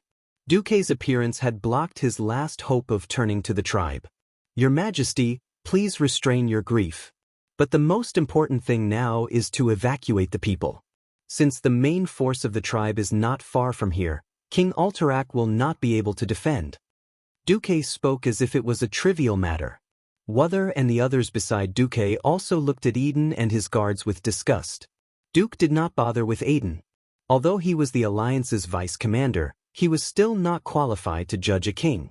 That was something that could only be done after the other kings voted. "Huss, please come here. We need to discuss how to fight this battle." General Haas's expression was complicated. The king he served was finished. As a human general, he had to carry out his duty for the survival of the human race. He knew that from this moment on, he and his soldiers would have to listen to this ridiculously young commander. Duque did not avoid this and brought Haas and Wuther to Alterac's command center. Duke pointed at the shattered ridge where Alterac City was located. "Traps are useless. Orgrim is not an idiot. I've already tricked him with magic traps twice, but I won't do it a third time. Moreover, the broken ridge is too small to defend against too many elites of the Horde. Orgrim won't send too many troops either, so what we need to do is to kill enough of the Horde and then retreat." On the other side, Duke Barev stood at the top of the castle, staring blankly at the mountains in the distance. Today was destined to be Alterac's day of suffering. Alterac did not turn to the tribe, but it was destined to suffer the flames of war. No matter what, King Eden would be nailed to the pillar of shame. Perhaps he would not be able to make a comeback for the next few centuries. The Barev family would not have it easy either. He had thought that with Duque's reminder, the Barev family would be able to jump out of the sinking ship that was Alterac. Duke Barev had thought of many possibilities, such as the Barev family completely breaking away from Alterac and turning to Stormwind, who actually controlled the Hillsbrad Hills. In any case, Hillsbrad was the Barev family's fief. It was just that the ruler had changed in name. Even if King Lang had to bear the shame of losing his capital, it would still be 1,000,000 times better than Eden, who had become a traitor. But now, everything was over. Because of the betrayal of the two unfilial sons, the only two successors of the Barev family were on the wrong boat. The Barev family could not avoid being nailed to the pillar of shame. Worst of all, an eyewitness told Duke Barev that his two sons had been kidnapped by the tribe's sword saint. Alex Barev trembled all over. He knew his son's character too well. What if, just as he was about to collapse, King Eden walked over? "Alex, is this the ending you wanted? You and I are finished. Our family is finished. Not only did we not get anything, we have to give up everything." Eden waved his arms in agitation. Duke Barev was speechless. He looked at his childhood friend in a daze, his gaze unfocused. Just as the Duke was about to say something, the two guards beside Eden suddenly flew out. Chapter 425. Duke Bearov also had guards behind him. Unfortunately, the two unlucky fellows had just seen their companions suffer and were wondering if they had been hit by an invisible dragon when they were struck by it. Two long, sharp knives pierced their necks from behind. Sword Saint. Another Sword Saint of the Orcs. No one had expected that the Beastman Sword Saint would actually return so quickly. Duke Bearov and King Piranha did not expect it, and neither did Duque. At this moment, all the elites in the Broken Ridge were gathered around Duque for a battle conference. King Eden looked at the blood splattering in front of him and was scared out of his wits. He tried to dodge, but a huge green figure quickly materialized from a blur, cutting off all his hopes. In the next second, a scorching and powerful green arm already gripped his neck, lifting his entire body up. "Don't kill me. I'm the great chief's loyal servant." Eden's feet left the ground, and he shouted with difficulty. "The great chief doesn't need a lowly subordinate like you. Remember, my name is Samuro." The holy swordsman of the horde proudly announced his name in the common tongue. He then beheaded the king of Alterac, one of the 7 human kingdoms of the Lordaeron Alliance, Aiden Piranid. At this moment, time seemed to have frozen. There were more than 30 people around who witnessed this scene, and everyone's face was filled with fear. Looking at the head that was spinning in the air and flying high into the sky, looking at the head that was wearing the supreme golden crown on its forehead, everyone forgot to breathe. After their lungs exhaled the hot air, they could no longer inhale any fresh air. This was the head of a king. Before the head could fly for half a meter, it was grabbed by Samuro's left hand. Then, Samuro looked at Duke Bearov with a gaze that symbolized the god of death, and his huge fangs glinted in the sunlight. "Duke Bearov, your 2 sons asked me to send their regards to you. You're better off dead. As long as you're alive, they won't be able to become the legitimate heir of the Bearov family." Samuro's clear common language made Duke Bearov feel as if he had fallen into an abyss. Although he had long since anticipated that things would develop in a bad direction, he had never imagined that his 2 sons, who were worse than beasts, would not only learn from Eden and betray the humans, but also be so heartless as to ask the tribe's sword saint to take his life. His breathing had stopped, and his heart had forgotten to beat. At this moment, Duke Bearov had already accepted his fate. 2 streams of tears rolled down his wrinkled face. Who would have thought that his illustrious reputation would be ruined in the hands of his 2 scum sons? Perhaps this was the result of him being too busy with his career and not disciplining his children. Just when everyone was in despair, a dazzling flash of light suddenly appeared between Duke Bearov and Samuro's falling longsword. Dang! In Samuro's eyes, the dark blue ice barrier was like a huge block of ice that had suddenly appeared. This solid block of ice mercilessly rejected Samuro's attempts to raise his martial merit further. Duque had arrived. Using his powerful spatial sense and positioning ability, he flashed 3 times consecutively and ran from the command room to the roof. He had blocked this crucial attack. Samuro's sharp pupils constricted at lightning speed. Duke Marcus. Even though his entire body was sealed in ice, and even though he seemed to have used his last trump card, as the most feared enemy of the entire tribe, he seemed to have an endless supply of trump cards. Samuro believed that he could firmly suppress a Morning Star wizard who had used his trump card, but killing him would consume too many skills and waste too much time. His target was King Eden. As a sword saint with high attack and low defense, his use was reflected in concealment and surprise attacks. Without concealment and having lost the initiative, how could a sword saint go head-on against a powerful wizard with an infinite number of control techniques? Samuro did not hesitate to pull away and dodge. It was not just him.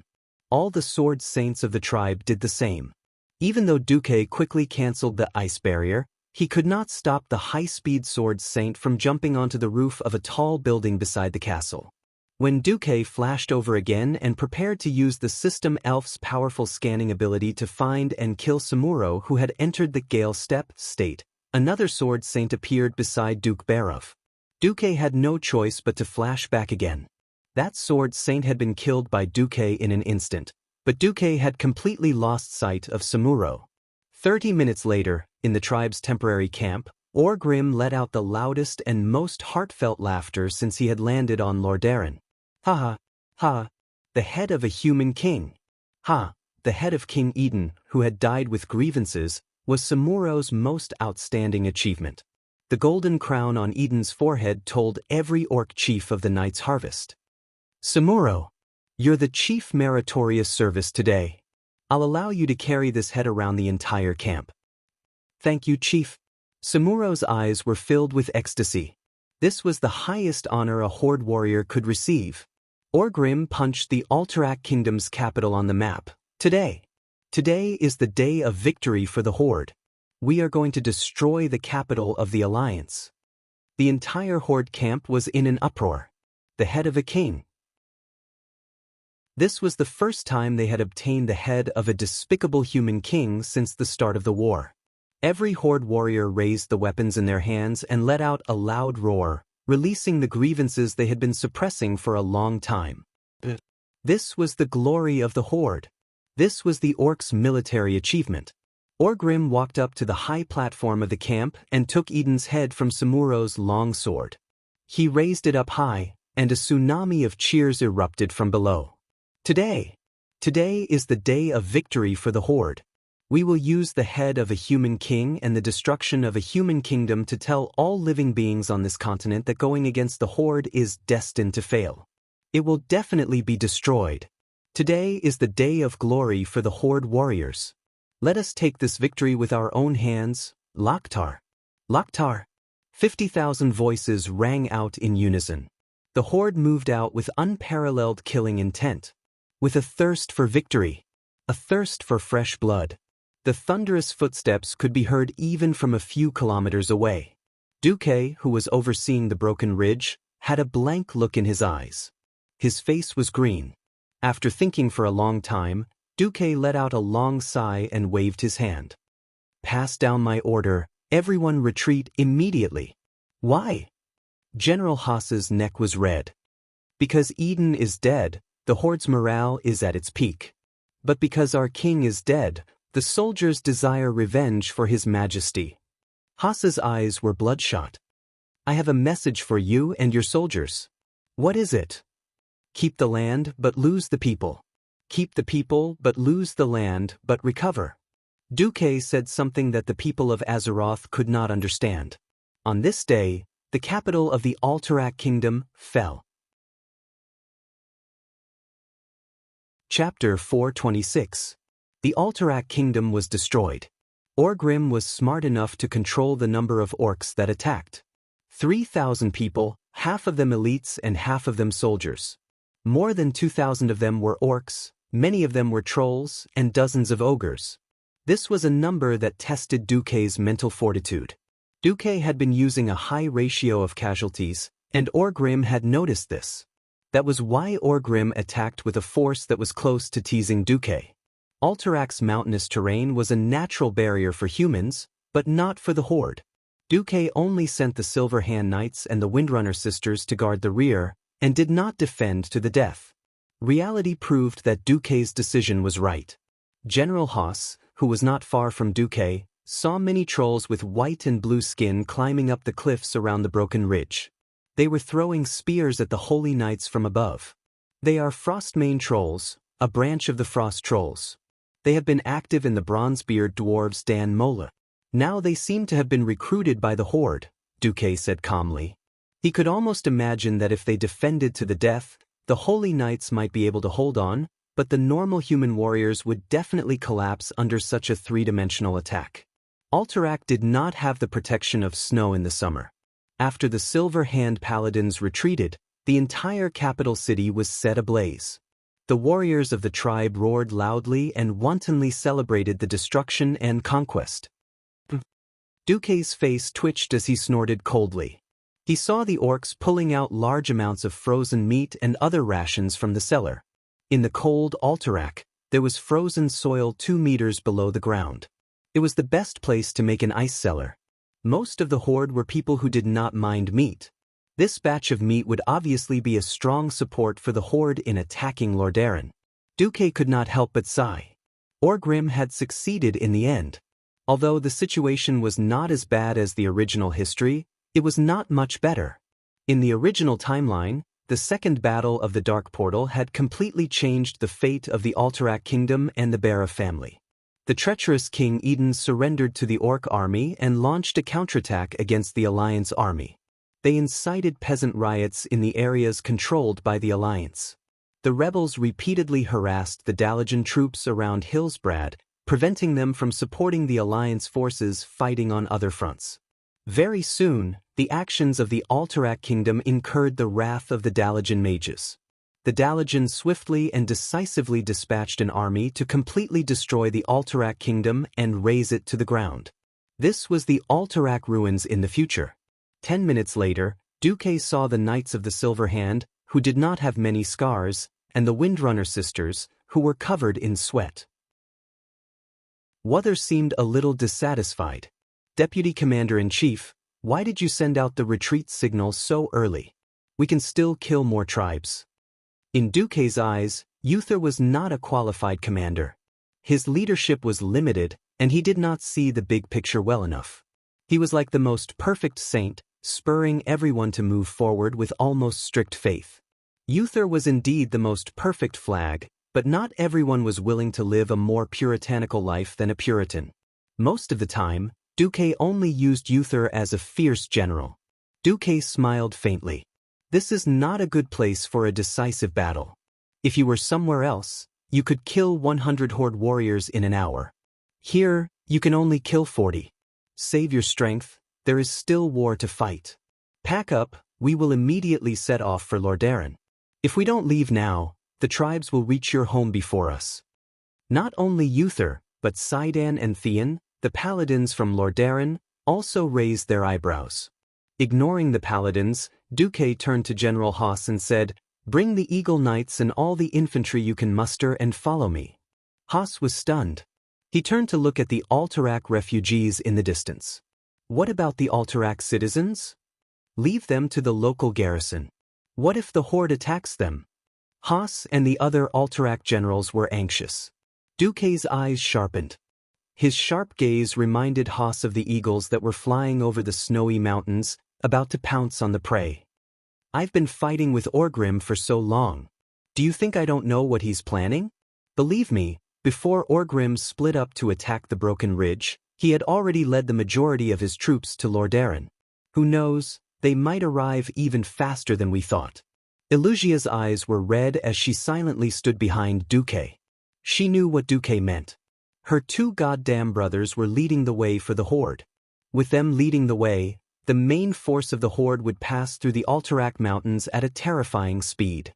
Duque had guessed correctly. Other than the 5,000 soldiers that Orgrim had sent to the rear, the rest of the main force had begun their rapid march in the afternoon. Just as the Barov brothers had said, the Alterac army had given up on these roads. Even if there were a few bunkers on the road, the Barov brothers would shout at them with the contract they got from King Eden, and the soldiers in the bunkers would quickly retreat. This was an era where information was scarce. Other than the commanders of the Alliance, the king, and the generals, no one had the right to receive magical messages. Most of the messages were delivered by horse. The subordinates of the lesser nobles did not know that their lord was dead, but after seeing his signature and seal, they quickly retreated from the bunkers. Orgrim was able to quickly lead his soldiers through these narrow checkpoints. He thought that the Barov brothers would be of some use, and he was pleased to find out that his thinking was correct. The road ahead was still very dangerous. The orcs and trolls did not mind climbing the mountains, but the ogres were much more troublesome. Without Gujar, their movements were much slower. For a stone path like this, as long as there were a few soldiers blocking the way, once the corpses piled up, the ogres would not be able to pass through. Orgrim was not willing to give up on the ogres, especially the twin-headed ogre warriors. So, he urged his army to quickly advance. He knew that once his army passed through the mountains, no one would be able to stop the Horde's giant axe from cutting into the heart of the Alliance. Once he succeeded, Grom Hellscream, who was trapped in the Silverpine Forest, would be freed. Based on his understanding of humans, most of them would rather give up a large piece of land in order to gather all their forces to protect their capital. Chapter 427. The main force of the horde spent 2 days traversing the snow-covered mountains, descending west to the hilly region. Until now, the beastmen had not seen a single human. Some of the warriors even grumbled that they had lost the chance to kill. However, the conquerors of the Alterac kingdom caught up from behind and triggered their nerves. Their great chieftain assured them that they would soon have that opportunity. Yes, they would have the chance. 3 days ago, when news of Alterac's destruction spread, Lord Darren, and even the entire alliance, had a heated argument. In the command tent of Lord Darren's front line between Silverpine Forest and Tirisful Glades, a noble general roared like a madman. That kid in the vice commander's seat is an idiot. We gave him 50,000 troops, but he still let the horde get under our noses. Mograine, who knew Duque the best, mocked him with clear disdain. If you lead the army, you'll only give 50,000 to those barbaric green monsters.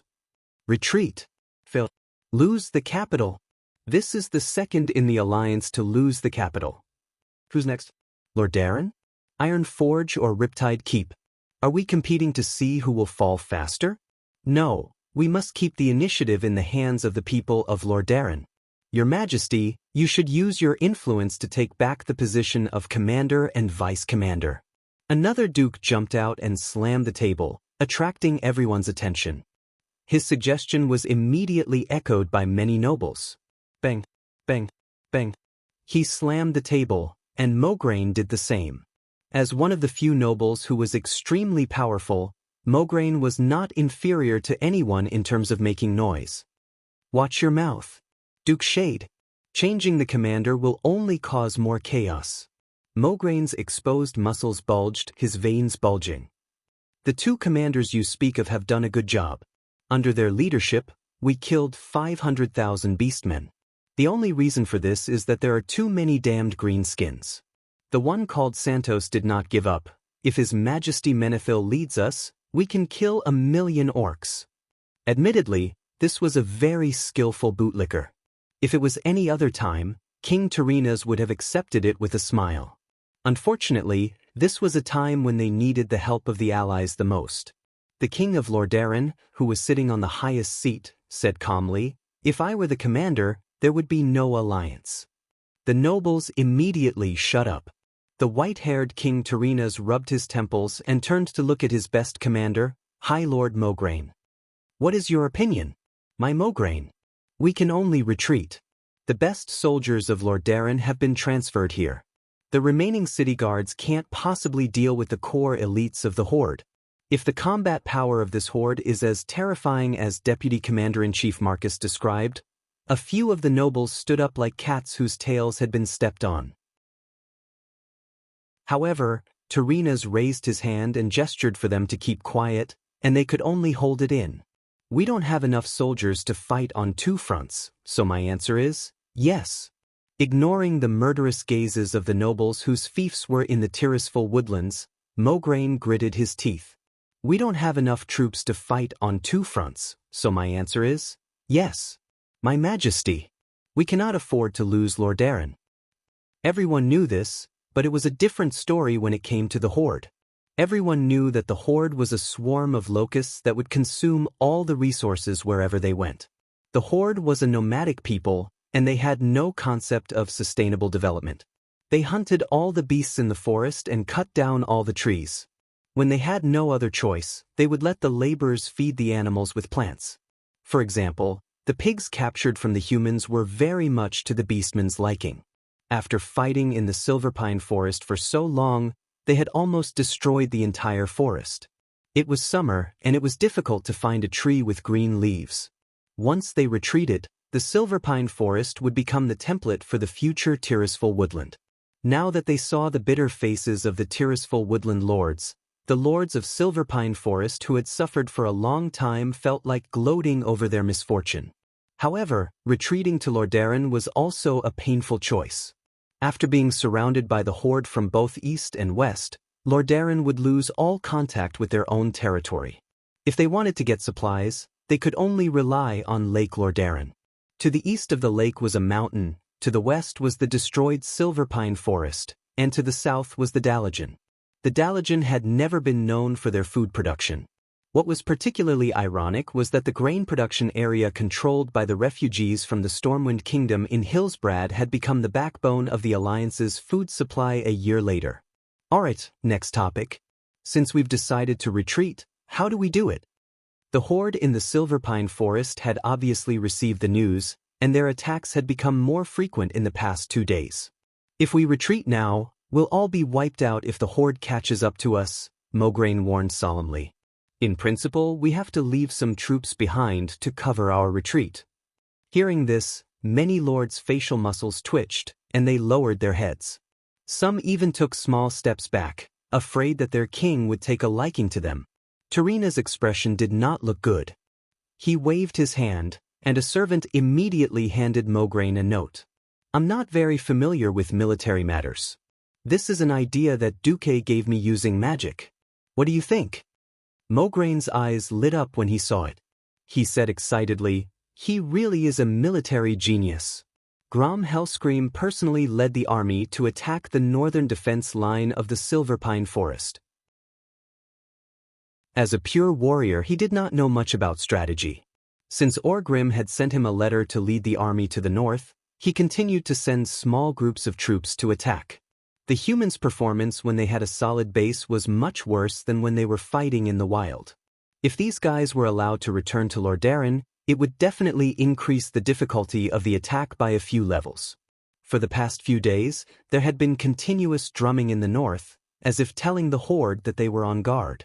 In reality, as soon as the horde's troops got close, the drumming would become more intense, and according to the scale of the horde's attack, more human troops would pour out from the camp. The annoying paladins disappeared for 2 days, and then returned. The Silver Paladins even personally killed small groups of troops. This situation lasted for 3 days, and then Grum suddenly realized that something was wrong. Oh no! The humans are escaping! Chapter 428. The hanging sheep beating the drum was a trick used by the ancestors of Wuxia. It was definitely something new for the tribes. When Grum led his army towards the Lordaeron camp that had at least 100,000 people, he only saw less than 1,000 cavalrymen and dozens of paladins torturing his small army. Go! Go! On the plains, those with 2 legs could never outrun those with 4 legs. No matter how much Grum stared, he could only watch as the last troops of the Rotterdam Kingdom left them in the dust, while the tribe could only eat dirt behind them. In fact, the Lordaeron army that retreated 2 days earlier could not make it back to Lordaeron. The terrain of the Tirisful Forest itself limited the speed of retreat. Not to mention, the 100,000 troops were squeezed on a forest road that only allowed 2 carriages to travel side by side. No matter how fast they marched, it would take them at least a week to reach Lordaeron. There were not many kings in this era who dared to use teleportation. King Tarinas was almost going crazy. He had seen the orcs' godly skill of attacking cities with his own eyes. 2 orcs carrying a tree trunk dared to rush towards the gate of the city. If left alone, the gates would be opened in 2 to 3 minutes. Quick, quick, quick! My Kalia! My Arthas! Tarina's heart broke when he thought of his wife and children who were still in Lordaeron. Unlike most other kings, Tarinas had children at an old age. He only had Kalia when he was almost 40, and then Arthas. In this era where people married early and had children early, it was not wrong to say that he had children at an old age. He did not spoil his children very much, but he loved them as much as any father in the world. Tarinas had already asked Mograine to abandon the army and lead the Lordaeron knights back. He was still afraid that they would not make it in time. In fact, the horde had already arrived a day before the vanguard of the Lordaeron army arrived. Your Highness! Your Highness! The orcs are attacking! Arthas, who was in the palace, was stunned. He raised his handsome but childish face and looked blankly at Melov, the captain of the royal guards, who had rushed into the palace in a hurry. What? It was not that the Rotterdam Kingdom did not receive the news. In fact, when Alterac Royal City fell 2 days ago, Duque had already sent a magical message. Duque repeatedly warned that the tribe would likely arrive within 3 days, but none of the people from the Rotterdam could come up with a solution. Many nobles believed that it was impossible for the tribe to reach the Broken Ridge within 3 days because it would take at least 7 days for the humans to travel by land. When King Tyrrhenas was not in Lordaeron, Arthas was in charge of the kingdom. Of course, the 13-year-old Arthas was already quite assertive, but because of his age, he was still more of a mascot. At this moment, he completely ignored the nobles who were waiting to be summoned and were now whispering in fear. He suddenly stood up and waved his hand, gesturing for Molev to come forward. "The orcs have arrived?" "Yes, Your Highness," the guard captain answered quickly. Molev was an experienced soldier. When he was young, Tyrrhenas had promoted him from a border guard to a guard. As time passed, he slowly rose to become the captain of the guards.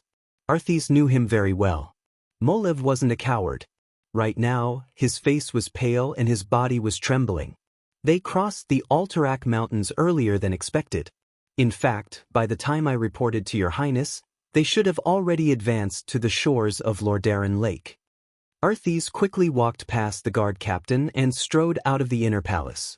He practically jogged with the guards through the hall, climbed up the spiral staircase of the nearest tower, and walked to the nearest balcony. The melodious sound of a piano could be heard. The sound was so soft and pure that it seemed to make all the anxiety in one's heart disappear. It was the sound of Arthas's sister, Kalia. This was Kalia's piano room. When Arthas barged in wearing leather armor, the maids who were waiting by the piano, as well as Kalia herself, all raised their heads in shock. They stared blankly at Arthas, who was followed by Molev and the other guards, rushing in. "Arthas?" Princess Kalia asked tentatively. "It's an emergency." Arthas waved his hand and quickly walked past them. Princess Kalia immediately realized the seriousness of the situation. She lifted her snow-white dress and trotted all the way to the balcony after Arthas. Then she was stunned. The two siblings felt as if they were struck by lightning. There was a buzzing sound in their ears, and they could not hear anything. All other irrelevant things in their field of vision were filtered out. They stood there motionless, like marble statues. From the high east balcony, they could see the most beautiful scenery in the whole of Lordaeron. Nearby was the blue, sparkling Lordrel Lake that was as wide as the sea. In the distance, there was the endless, undulating Alterac Mountains like a barrier. At this moment, the scenery was still so breathtaking and majestic. However, on the empty grassland between the scenery and the white city walls of the Rotterdam Kingdom, there was a group of green people that were constantly squirming. This bright green torrent, which had nothing to do with nature, kept twisting and turning. It was like locusts eroding the entire grassland, spreading all the way to the shore of the lake. It was as if they wanted to fill everything in their field of vision with this green. This was not an illusion. Deputy Commander Duke Marcus' repeated warnings were not alarmist talk. This time, the horde had really come. With an unyielding murderous intent. With an endless amount of destruction. Arthas heard the screams of the maids behind him. However, other than the sound of his sister's breathing, he could not hear anything else. "Molev!" Arthas's roar woke the captain of the knights, who was staring at the scene in the distance with his mouth wide open. "Your Highness!" Molev quickly lowered his head. "Sound the alarm. Close the city gates immediately. Get all the soldiers to the top of the wall. Other than defending the city walls, there is no other way to defend against their first wave of attack." Arthas, who was very assertive, made his decision. "But, Your Highness, there are still thousands of refugees waiting for inspection outside the east gate." Arthas's cheek muscles twitched. "Just force the door open. There are at least 3,000 refugees outside." Molev looked like he was about to cry. Arthas slapped him. "Idiot! These 3,000 people are dead for sure. If we sacrifice 300,000 people in Lordaeron to save 3,000 people, we will be the sinners of Lordaeron. Go." The captain covered his face and quickly left. Chapter 429. Prince Arthas was right. This was the only way he could save the majority of his people. To be so resolute at such an inexperienced age was definitely a rare and valuable quality. Arthas was also wrong. This was the same as abandoning his own people, even if it was only a small part of them.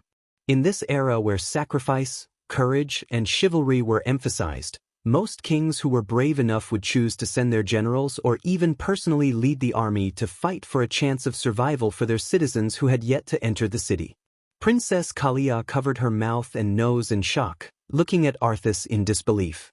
It was as if she had just met Arthas for the first time, and not as a good brother and sister who had been in love with each other for 13 years. Sister, father took away almost all the generals and mages. He didn't even leave any champion knights for me. Arthas complained angrily. Yes, no matter how brave a general was, he could not lead a group of pigs to victory. The pressure on the Western Front was too great. In the Silver Pine Forest, Grom Hellscream's ferocious attack was undoubtedly the best feint. King Tyrrhena's was forced to take away almost every professional soldier in Lordaeron, except for the royal guards. Other than a small number of archers, most of the soldiers defending the city were farmers who only knew how to use pitchforks a month ago. They could not even put on their armor. Sister, you stay here. After saying this, Arthas left Kalia in a daze and walked down the tower. Molev followed closely behind. Molev, send a small team of royal guards to stand by. If the east gate is breached, immediately bring my sister to the west and find my father. Your Highness, what about you? As long as the men of the Menethil family are not dead, no one can take Lordaeron away from us. Arthas's voice was sonorous. Send my order. Have all the generals on standby lead their troops to the east gate. Arthas quickly put on a slightly larger set of exquisite armor. This was a gift from his father, King Tyrrhena's, when he was 12 years old. The precocious young Arthas looked mighty and majestic, but that was all. His body hadn't fully grown yet, so he couldn't pick up the warhammer he wanted to use the most. He could only grit his teeth and pick up a large double-edged broadsword. When he rode his horse to the east gate under the escort of the guards, he was shocked to find that the gate was still open. A large number of citizens from the surrounding towns and villages of Rotterdam City had yet to enter the city. Because they were reluctant to part with their life's wealth, they became even more flustered when they heard the rumbling footsteps behind them. They desperately tried to squeeze into the narrow city gate with their belongings. Arthas grabbed the guard's breastplate. I've given the order to close the gates immediately. Why didn't you close the door? Do you want to kill 300,000 citizens of Rotterdam? The guard at the gate argued loudly, but they are our neighbors and good friends. I know quite a few of them. Sister Mary, the traveling merchant Anon who always goes to the Silver Pine Forest. They're here, Molev exclaimed. Arthas followed the guard captain's finger and looked to the east. It was different from the view from the balcony of the tower. From this angle, he could first see a small forest a kilometer away, then the lake further away. At this moment, the fastest group of orcs had already rushed out of the small forest. The orcs were charging at a very fast speed. Although they were not as fast as the fastest horses, they were not much different from the full speed of a pack horse. Arthas grabbed the monocular from the hands of a general next to him, and he immediately saw a shocking scene.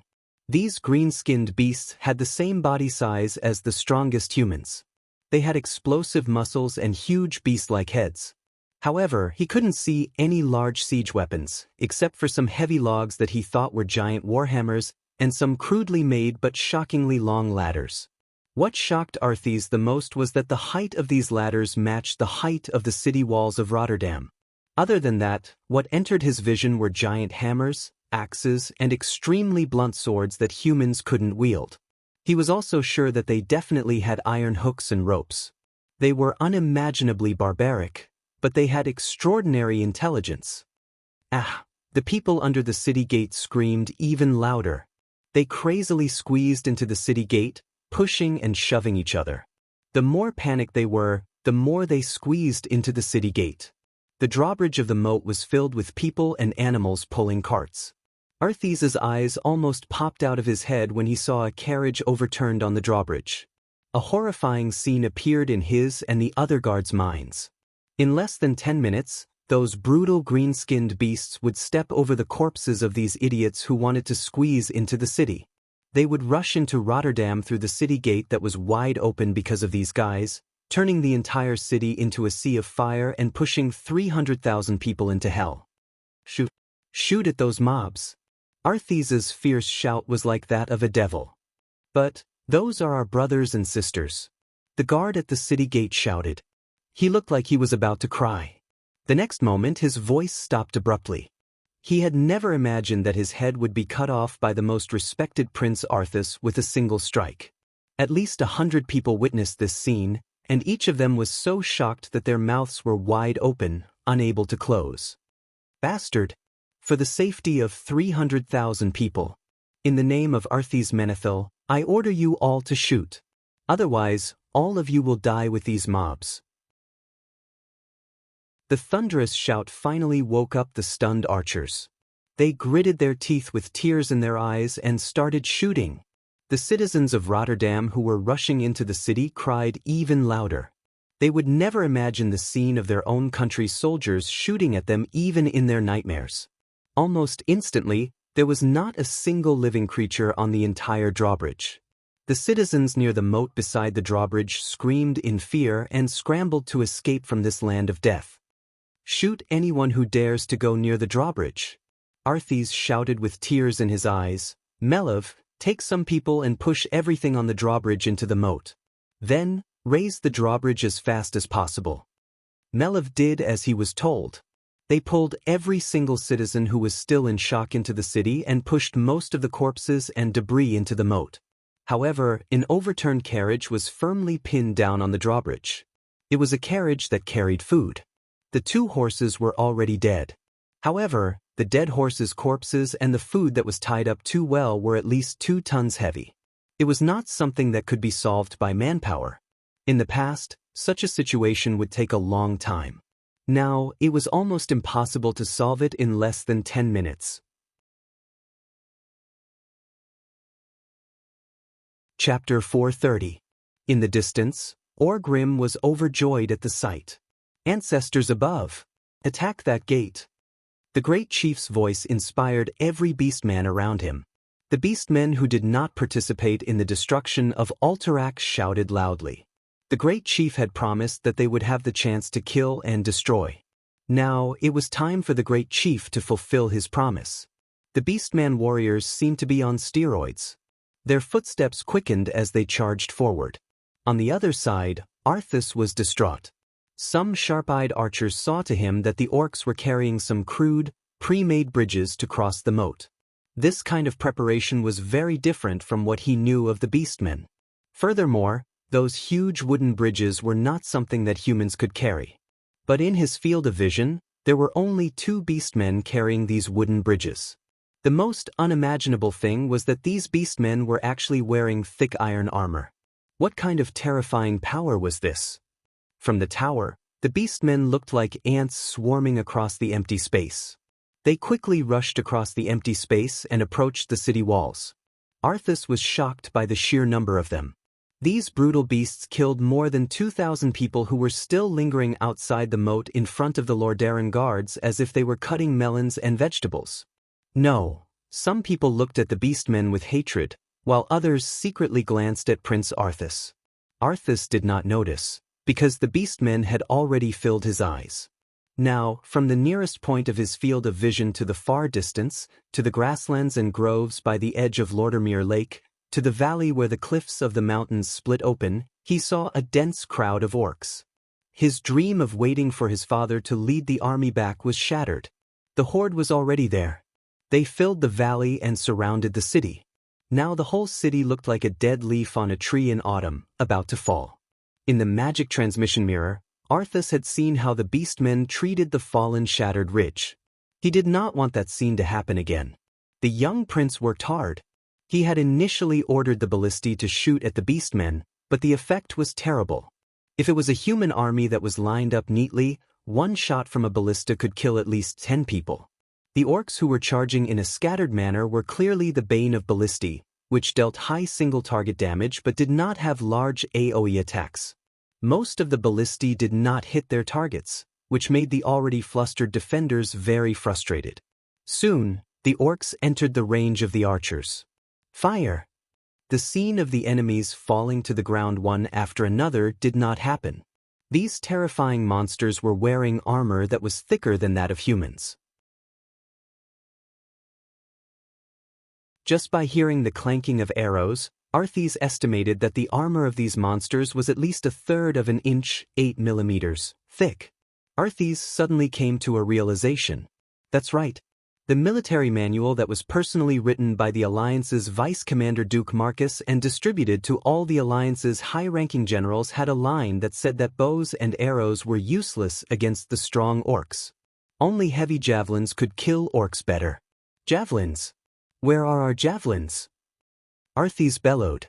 They've all been transferred away by His Majesty, Molev said with a sad face. In the midst of hesitation and panic, a large number of orcs had already rushed past the firing range of the long-range weapons. Thousands of orcs threw crude wooden bridges onto the moat, and some orcs who could not wait any longer even began to cross the river. Arthis' heart sank. It was midsummer, and because of the temperature, the water level of the entire Lordamir Lake had dropped. The water level of the moat that connected to Lordamir Lake had also dropped. It was only about 2 meters deep. To most humans, this was a disaster. But for the huge and burly orcs, who were over 7 feet, 1 tall, it was a depth that they could easily cross. He did not know why the orcs were so confident that they could directly jump into the water, but it was obvious that the orcs had planned this beforehand, and they had succeeded. The orcs either rushed over the bridge or crossed the river with crude shields to protect their heads. The orcs began to use huge wooden ladders to climb the city wall. Because the wooden ladders were generally too heavy and had barbs, the defenders could not push them away at all. The gate can't hold on any longer. A scream made Arthis tremble. Only 4 orcs rushed over the suspension bridge, and they used huge logs as battering rams to violently attack the gate. The gorgeous white gate seemed to be on the verge of collapse. If the huge gate had not been well covered with iron sheets, the huge impact alone would have been enough to blow the gate open. From this angle, Arthis could not see the whole thing clearly, but he could hear the sound of wood cracking and metal twisting. Arthis knew that the gate would not be able to hold on for long. The Prince of Lordamir shook his head frantically, trying to put the shouts behind him. He was distraught. More than one orc had climbed up the city wall not far from the archer tower he was standing on. He immediately realized that if he did not leave quickly, when the surrounding city walls were all occupied by orcs, he would be surrounded and killed in this archer tower. Molev obviously realized this as well. He waved his hand, and the royal guards rushed down the spiral ladder to open a path for Arthis. The result was not good. In just a short 10 seconds, Arthis had already heard the screams of at least 7 people before they died. "Your Highness, hurry up and leave." Molev's voice came from below. Arthis quickly swung his legs. The metal leg armor made his steps a little heavy, but he maintained his balance well. The scene in front of him suddenly brightened. He came out of the narrow staircase door of the archer tower, and the terrible sound of fierce fighting suddenly rushed towards him. This sound was completely different from the sound of the archer tower, which was 2 or 3 stories higher than the city walls. Arthis was stunned for a moment. A second later, he immediately discovered that there was a burly green-skinned orc waving a warhammer at him. His mouth was wide open, revealing his sharp fangs. He waved his heavy warhammer. Arthis had no choice but to swing his sword to meet the orc's sledgehammer. Bang! After a muffled sound of metal and wood colliding, the prince was sent flying. He hit the battlements and saw stars. He painfully realized that he was not an adult warrior. Even though he had a burly body that far surpassed his peers and trained himself strictly, his muscles were still not perfect. His strength was still not at its peak. "Your Highness!" Molev rushed out like lightning, stabbing the orc who tried to attack Arthis with his spear. At this moment, every single person from Rotterdam heard the roar of the city gate collapsing. Chapter 431. The moment Arthis stood on the city wall again, he felt the heavy impact. The vibration made his teeth chatter, and his armor hit his leg armor, producing a clear knocking sound. Even the battlements beside him were shaking. Although it was not a good thing to let the orcs cross the city wall and enter the city, it was better to let the orcs climb the city wall than to let them pass through the city gate quickly. At least the guards on the city wall had not given up. Behind them was the city of Lordaeron where their families were. This gave the guards great courage. Under the command of the low-ranking officers, they used their spears to kill the orcs even though their hands were trembling. If there is no way to form a tight formation to fight against the orcs, then for the unskilled recruits, using spears will at least have a better chance of killing the orcs than using swords and shields.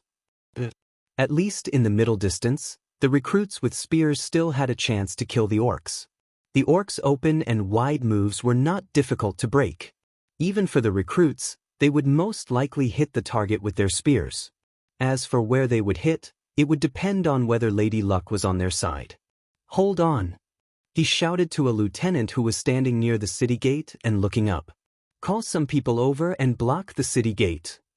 "With what, Your Highness?" the slightly panicked young officer asked Arthas. "With anything you can find," Arthas replied. He looked outside the city wall and saw the countless orcs, the orcs who were attacking and preparing to destroy the city that he was supposed to inherit. Arthas's face was filled with the darkest despair. On the high tower of the palace, Princess Kalia clenched her hands and looked into the distance nervously. Nearby, everything was the same as before. The round towers with a white background were all magnificent. Beside the huge towers were gorgeous flying buttresses inlaid with all kinds of exquisite carvings. These supporting pillars that extended from the sides of the towers surrounded and protected the towers well. Just like the vast territory of Lordaeron, they surrounded and protected the most beautiful pearl of the Lordaeron continent, Lordaeron City. But in the distance, death and destruction were spreading. Even if they were unwilling, after the east gate of Lordaeron City was knocked down, the huge crash could be heard clearly even in the palace 2 kilometers away. "Your Highness Kalia, Her Highness Arthas has ordered us to escort you out of Lordaeron immediately if the east gate is breached." A captain of the Wang family's guards stood at the entrance of Kalia's piano room with a group of solemn-looking guards. Ignoring the trembling of the beautiful maids beside her, Kalia put down her binoculars and pointed at the silver-white figures on the city wall. Those were the warriors of Rotterdam. They didn't take down the city walls. The beautiful princess was still trying to defend herself. The tears rolling down her exquisite face broke the guards' hearts. If there's a hero who can block the city gates now, Lordaeron can still be saved. Rotterdam could still be saved. The entire Rotterdam alliance can still be saved. Although he did not have the heart to break the fantasy of the young and beautiful princess, the guard captain was still loyal to his duty. "I'm sorry, Your Highness, we can't hope for a miracle. The truth is that the alliance's army has yet to arrive, and the east gate of Lordaeron has already been breached. Many battles have proven that humans are unable to withstand the attacks of the orcs in urban warfare." "He'll come," Princess Kalia said in a different tone. Then, as if to strengthen her tone, she clenched her fists and straightened her curvaceous body, emphasizing loudly, "He'll definitely come." Was he? The guards did not know, but every maid beside Kalia knew. Who was that he? Ever since he gave the princess that unique and beautiful magic rose, her heart had been captured by him. Every night she would dream of him. Every morning, reading the battle reports about him was the most important morning lesson for the princess. Every time she saw how he wiped out so many orcs with his brilliance, and every time she saw how he brought a powerful ally to the alliance, the princess's face would blush like a young girl in love. That's right. He was the only hero in the princess' heart. The young hero who captured her heart, saved countless people, and led the entire alliance, and even the entire human race to victory, Duke Marcus. The guard captain continued to persuade her, "Your Highness." The horde's attack was too fast, and Alterac was defeated too quickly. They couldn't even form a decent line of defense. Sir Marcus is not a god. He can't create so many troops out of thin air to save Lordaeron. His Majesty's vanguard will take at least a day to arrive. No, he'll come. Even if he's alone, he'll come. He's the hero of the alliance. He's saved countless people who were persecuted by the horde. He'll definitely come to save Lordaeron. Save? Kalia wanted to say, "Save me," but when the words came to her mouth, she suddenly realized that there was nothing between her and Duque. Ever since that meeting, the two of them had not communicated at all. And what made her even more depressed was that Duque seemed to be infatuated with a female high elf ranger general. The captain seemed to want to say something, but was interrupted by Kalia. "Say no more. My brother is still fighting on the city wall. I won't run away alone. If destruction is the fate of Lordaeron, the fate of the Menethil royal family, then I will accept it calmly." After Kalia finished speaking in one breath, she bit her lip hard, her beautiful blue eyes staring into the distance, quietly waiting for a miracle to happen.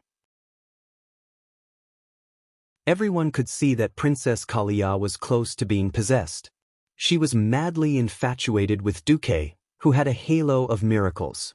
That absolute obsession had sublimated into a kind of blind obedience, a kind of faith. This kind of fanatic behavior was the biggest headache for the guards. The guard captain suddenly pointed at the black dot in the distant sky. "Excuse me, Your Highness. Even if we have to tie you up, we will send you safely away. Look, the horde's wyverns are almost here. When they arrive, we have no confidence in sending you away." Kalia suddenly shouted, and everyone could hear the ecstasy in her voice. "No, open your eyes. Those are griffins, not wyverns. Can't you tell the difference between red and white?"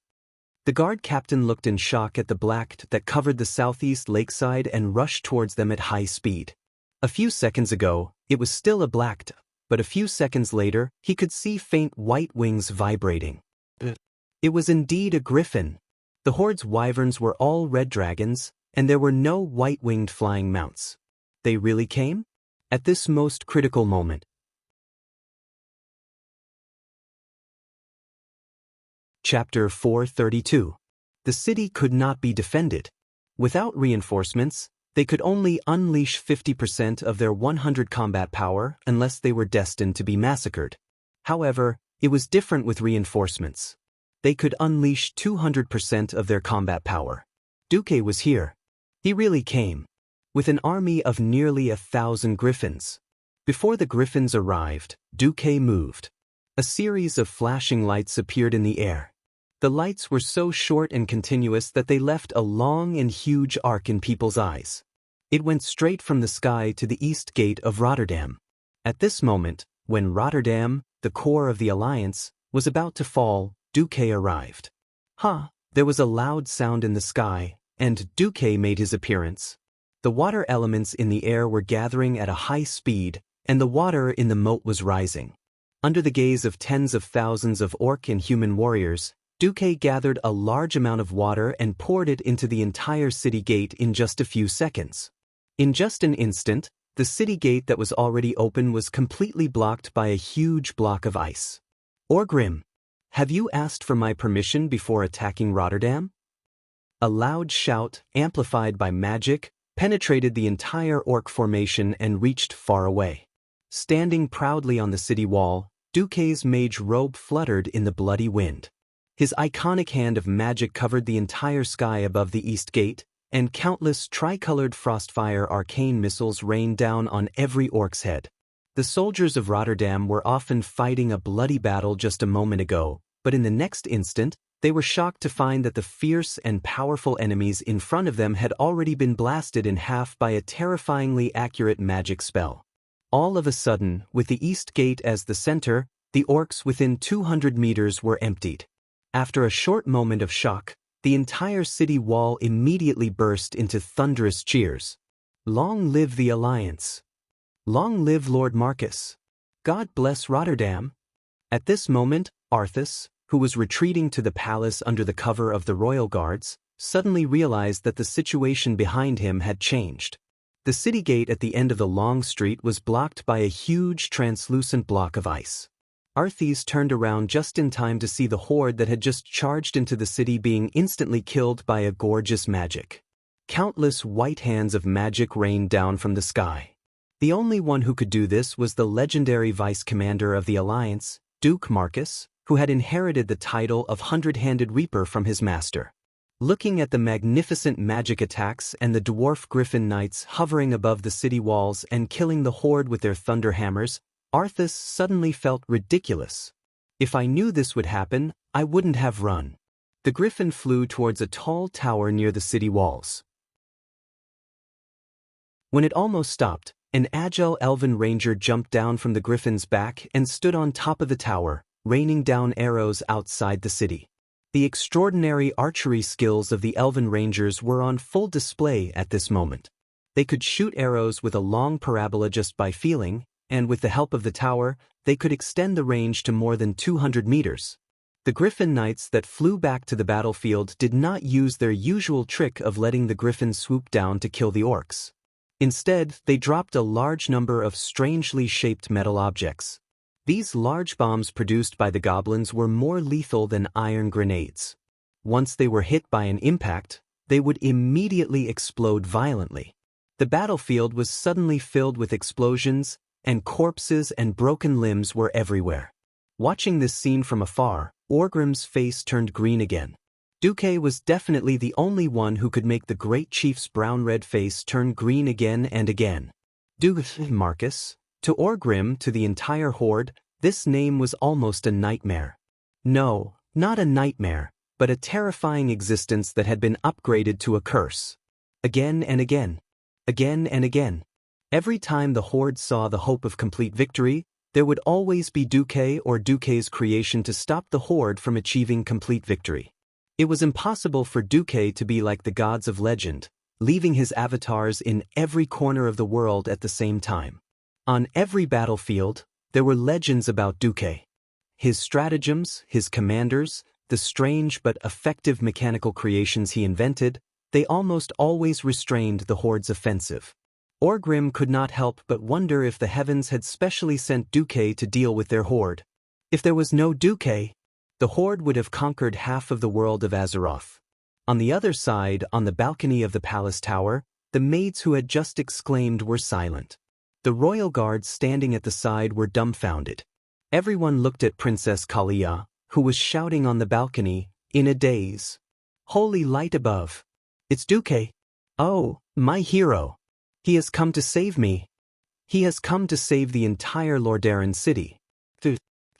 Duque, laughing and shouting, Princess Kalia, who was usually gentle, virtuous, and so dignified that she could be called the model of a lady in the entire Lordaeron, was at this moment venting the grievances and fear in her heart.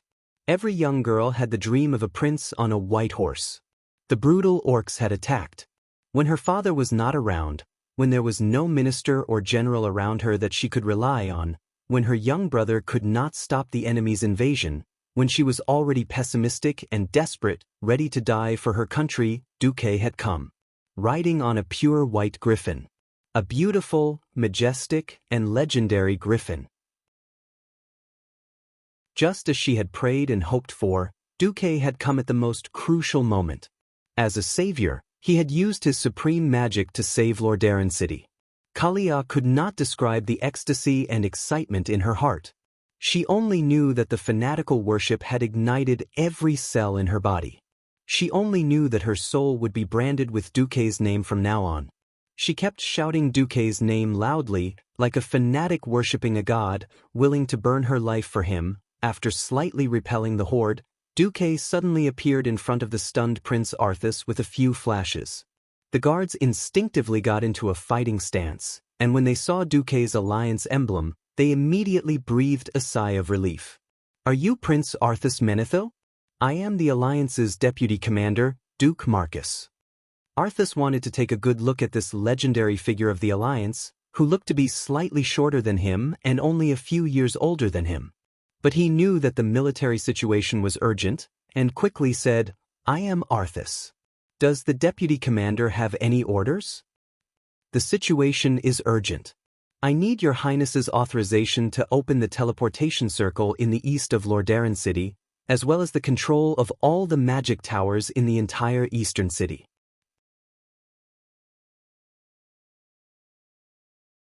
Chapter 433. Arthas froze for a moment before remembering something that infuriated him. Because the elite team of mages sent to Alterac had been annihilated, The entire Lordaeron couldn't find a single team of mages to activate the magic defense tower in the city.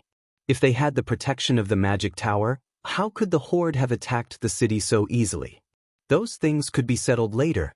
The most important thing now was to kill the Horde. Arthas was never lacking in decisiveness. He took off his necklace and passed it to Duque. Show this to any court wizard, and they will know that it is the decree of the Menethil royal family. Press it on the magic formation, and you will gain control of any teleportation formation or magic tower outside of the city. Thank you, Your Highness. Duque left in a flash. Seeing a series of flashes of light, and in a few seconds, he reached the teleportation formation hundreds of meters away. Arthas suddenly felt a sense of longing. It would be wonderful if Duque was his vassal.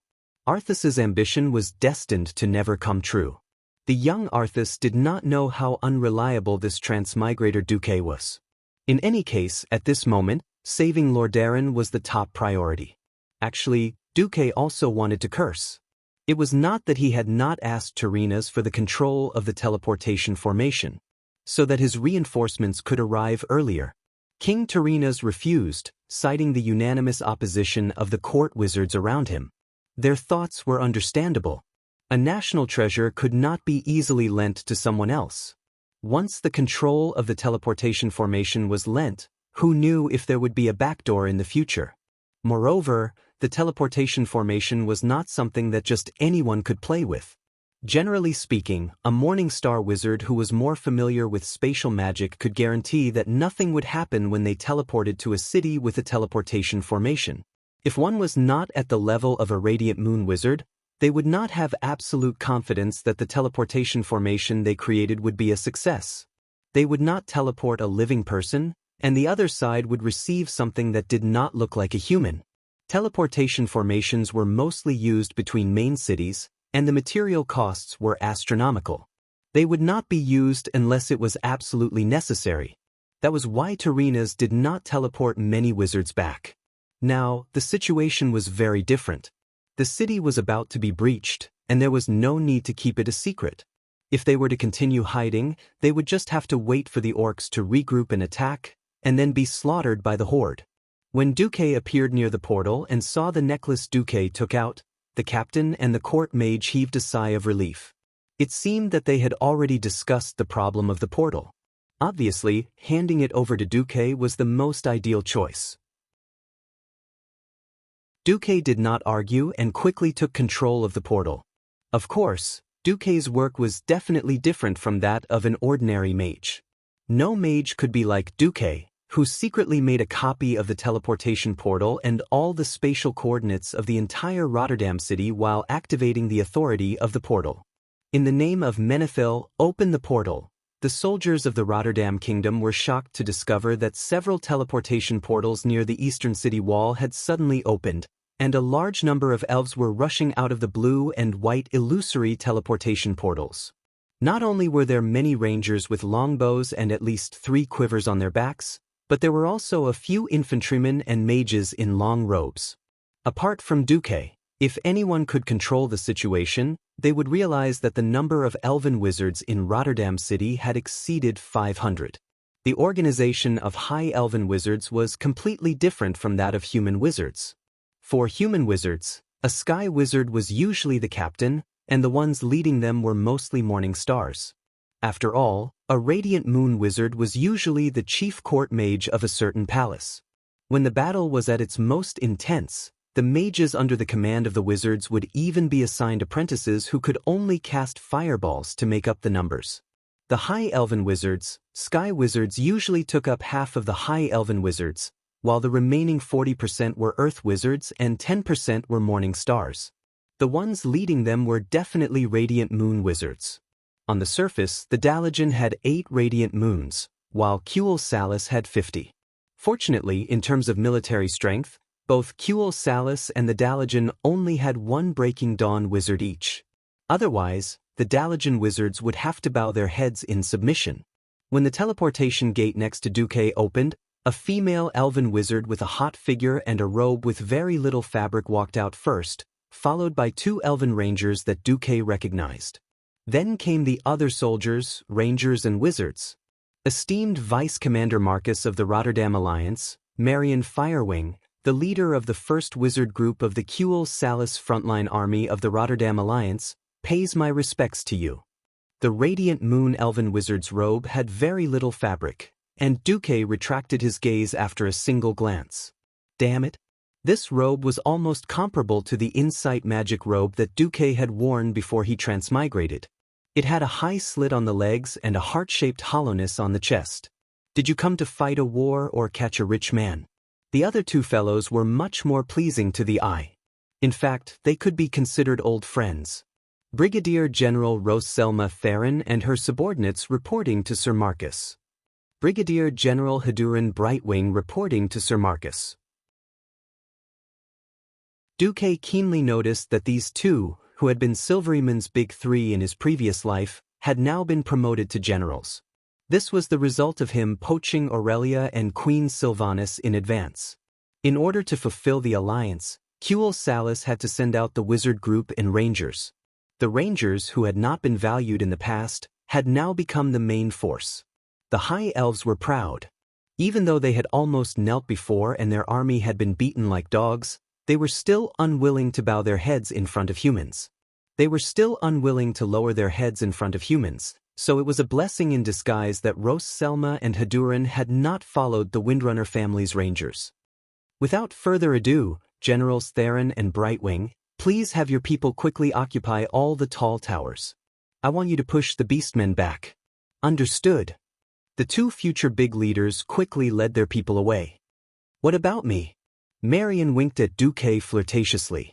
Even though Marion had deliberately downplayed her status as a Silvery Moon counselor and even used honorifics with him as a Radiant Moon wizard, Duque could tell at a glance that for some reason, she wanted to get close to him.